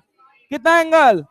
ये भी, इसका भी मैग्नीट्यूड ए है और इसका भी मैग्नीट्यूड ए है, दोनों बराबर है ना? अरे समझ रहा है ना कि रिजल्टेंट कितना आएगा? √3। पेन चलाना है क्या? अरे नहीं आया, पल्ले पड़ा। चलो देख, if the sum of two unit vector is a unit vector, then the magnitude of their difference, magnitude of their difference, सवाल समझ आया? If the sum of two unit vector is a unit vector, मतलब obvious सी बात है दोनों के बीच का एंगल। अरे भाई इसमें क्या है यार, अभी तो किया जस्ट। एक ए वेक्टर रहा, दूसरा ए वेक्टर रहा, और इसका रिजल्टेंट भी ए ही आ रहा है। दो यूनिट वेक्टर का रिजल्टेंट यूनिट वेक्टर है ना, तो भाई दोनों के बीच का एंगल 100। 100। तो तुमको वेक्टर सम पूछ रहा है कि वेक्टर डिफरेंस, तो डिफरेंस में क्या ये नीचे चला जाएगा? तो अगर यहां 120 है तो यहां कितना? इसका भी मैग्नीट्यूड 1, इसका भी मैग्नीट्यूड 1, क्या रिजल्टेंट 30 पे आएगा? क्या ए √3 होता है? और ए की वैल्यू कितनी है? तो आंसर कितना? अरे आया, आया। अगला सवाल देखो, इफ द मैग्नीट्यूड ऑफ, हाँ बहुत ध्यान से, बहुत ध्यान, एक ही बार में लगने वाला सवाल है, अलग अलग तरह से पूछा जा रहा है। If the magnitude of sum of two vector is equal to the magnitude of the difference of two vectors, the angle between these vectors is, समझ गए ना? सवाल कहां गलत कर रहे थे? पिछला वाला क्लियर हुआ? अरे हुआ कि नहीं? यहां ए वेक्टर और बी वेक्टर का सम का जो मैग्नीट्यूड आ रहा है रिजल्ट, वही A vector minus B vector आ रहा है, तो दोनों में रिजल्टेंट क्या? R equals to √a² plus B square बनेगा, क्योंकि अगर थीटा 90 डिग्री है तभी ये संभव है, अदरवाइज संभव नहीं। तो एंगल कितना हो जाएगा? क्या क्लियर है जी? अरे क्लियर है जी? अगला सवाल देखो, सोचो, the sum of the magnitude of two forces acting at a point is 16 newton. अरे समझे कि नहीं? a प्लस बी 16 नहीं है, हाँ, a² प्लस बी² प्लस 2ab cos थीटा, ये क्या है? 16. If the resultant force is 8, if the sum of the magnitude, अच्छा हाँ सही है, सही है, a प्लस b को क्या कह रहा है 16, मतलब मैग्नीट्यूड का अगर आप सम कर रहे हो तो वो कितना है, मैग्नीट्यूड का सम 16. Magnitude of two forces acting at the point is 16 Newton. The sum of the magnitude of two forces acting at a point is 16 Newton. क्या ये बात क्लियर हो गया? दूसरा कह रहा है if the resultant force is 8 Newton. If the resultant force is, मतलब क्या है, 8 equals to under root of a square plus b square plus 2ab cos, अरे नहीं आया, देन द फोर्सेस आर. बढ़िया सवाल है, घर पे अपना आराम से सॉल्व करिएगा और सॉल्व करके मुझे इसका आंसर कल निकाल के बताइएगा. कल यहीं से क्लास शुरू करेंगे, लेकिन अभी और सवाल है करने को, अभी और सवाल है. ये भी सवाल होमवर्क है, करिएगा, ट्राई करिएगा, ट्राई करिएगा. रुक भाई रुक, हाँ हाँ हाँ हाँ, ये देखो ये देखो ये देखो, हाँ हाँ पता है भाई, क्लास है पता है. ये बताओ, एक सवाल और, सेम सवाल है, इसी वजह से बिना पेन चलाए करने वाला सवाल है. क्या कह रहा है, the square of the resultant of two forces of equal magnitude is equal to 3 times the product of their magnitude, then the angle between them is. दो इक्वल फोर्सेस है, मान लो ये ए है और दूसरा भी क्या है, ए है. अरे क्लियर है जी. इनका जब आप वेक्टर सम कर रहे हो तो जानते हो क्या मिल रहा है, 3a square equals to under root of, sorry under root नहीं, इधर a स्क्वायर कर दिए ना भाई, रिजल्टेंट का स्क्वायर कर दिए ना. The square of resultant of two forces of equal magnitude is equal to 3 times the product of their magnitude. तो एक का मैग्नीट्यूड ए है, दूसरे का मैग्नीट्यूड भी क्या है, ए. उनका प्रोडक्ट कितना हुआ, प्रोडक्ट कितना हुआ, ए और ए कितना होगा, ए स्क्वायर. तो रिजल्टेंट ए स्क्वायर के बराबर है कि 3a स्क्वायर के, 3 टाइम्स कह रहा है. तो यहां क्या होगा, A square plus 2a square cos theta. क्या ए स्क्वायर बाई 2 हो जाएगा ये? अरे भाई क्या कर रहा हूं मैं, इधर इधर इधर, ओह ओह, हाँ ए स्क्वायर से ए स्क्वायर कट जाएगा. अरे यहां क्या बचेगा, √3/2 equals to cos theta, theta equals to, क्या आंसर हो जाएगा यार, आंसर क्या होगा 60 डिग्री. वेक्टर एडिशन क्लियर रहेगा, बचे हुए सवाल कर ले जाओगे. अच्छा टेलीग्राम में अभी जब क्लास खत्म हो जाएगा तो मैं मार्क करके दे दूंगा कि कौन कौन से क्वेश्चन मॉड्यूल के लगाने हैं, वो सारे के सारे क्वेश्चन मॉड्यूल के लगा ले जाएंगे. तो मिलते हैं अब आप लोगों से अगली क्लास में, तब तक के लिए धन्यवाद, खुश रहिए, पढ़ते रहिए और डॉक्टर बनने का सपना पूरा होना चाहिए. लेकिन आज मेरी एक्सपेक्टेशन से कम एनर्जी दिखाया आपने पढ़ने में यार, मारे मुंह फूट जाएगा जान लेना अगर ये बात बोले तो. वेक्टर्स में किसी को कोई डाउट अभी तक, वेक्टर एडिशन तक कोई डाउट नहीं, अगर रह जाएगा तो मैं क्लास के बाद अवेलेबल हूं, ठीक है.